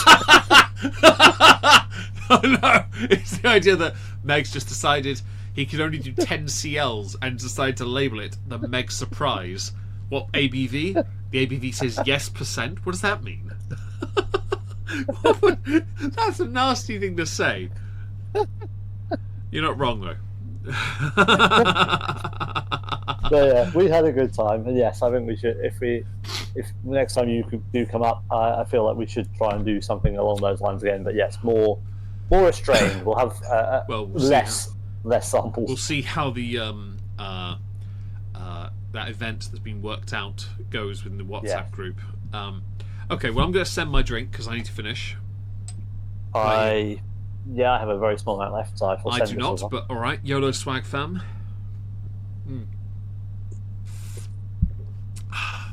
Oh, that goes down so well. It goes on well. I think shooting it is the first point you get the strength. It is, but You don't really get it on the sip. so warm and smooth and fruity. Oh, that's lovely. I really enjoyed that. I think, though, we are done for the evening. We're not sure when we're back next, but we're going to work it out over the course of the next week. We'll work out for Discord or YouTube, probably a Discord one. This will be uploaded to... it will be uploaded... Oh, actually, no. First things first. Actually, before we finish, how would you rank your whiskey so far this evening? Ooh. So I'm going to do mine first because mine are easier. 12, 15, 18, 21, 25, and the 14, yeah? I would say 12, 15, 18, 14, 21, 25. Because I think the Harmony series sits removed from the Diageo. I'm working on it. You got the Glenord and the 14 and the 14 and the... I've got the 14 and the 14 and the... So I would go with the order as it is for the trilogy, but then I would put the 14 just after, and then the 21, 25, because the 25 is just delightful. From worst to best. Yep. 12, 15. Yep. Autumn Walk, so the 2024 14, special release, yep. 14. First, yeah. I think I'm going to have to go single Silken Gown 14, next. Yep. Then the Celebratory. Then the 25. And then the 25. See, you've got a much more complex... The problem you've got is they're so close to get... I can kind of get it because there's such a close... There's I'm literally there. flipping them around in my hands, the Celebratory and the Silken Gown. So this is where I think that the issue arises. The standard trilogy alone is perfectly fine. But once you start to go into the Harmony series or the Diageos, you have to separate the standards from them because they're not alike. The Diageos are all cask strength at 55% roughly in the 55 area, right? And that you can tell with the ABV increase. There's also the wine cask finish. It's improved upon. And then you have the Harmony series at 43%, and it's like, well, you're nothing like the Diageos or the standard. So you've got 3 tiers entirely, and I agree the 25 is the best one. But then value for money wise, I'd say that the 18 might be the best one of the lot, just for value. Because normally, I obviously don't know because it's been a while since I had the sample, so I can't remember. Okay, so I would say if you're on a budget, buy the 15 because it's not bad whiskey. To be fair, the 15 is a good price. It's not. Of course, if your budget's even less, buy the 12 with the glasses because it's even fucking cheaper. But scrap the budget entry of the Malt Masters and buy the 12. And if absolutely. And to finish the stream, because obviously we've got to shut down. There is a YouTube channel called Not Worth a Cork. Leona has just linked it in the chat. Thank you for doing that, by the way. Yeah, we do appreciate that. We are going to leave now. Don't know when we're coming back next, but of course we will be in the near future. I'm sure we'll work something out. There'll be something on Not Worth a Cork. You want to kiss, dog? Thank you again for joining, guys. We really appreciate it. We'll work out our next stream here, whether it will be the next few weeks or in April, March or April. Just before we go, okay. It's just flashed up on the bottom of my thing. The results of the poll. Yes, go on. Have you tried Singleton before? And this is actually quite surprising, to be fair. 27 votes. I don't remember us having 27 people here. I think it's over a course of time, but yes. Yeah. 27 votes. 77% of you have said no. You have not tried Singleton before. I hope you'd like to now, and but Yeah. I ended the poll just to be clear.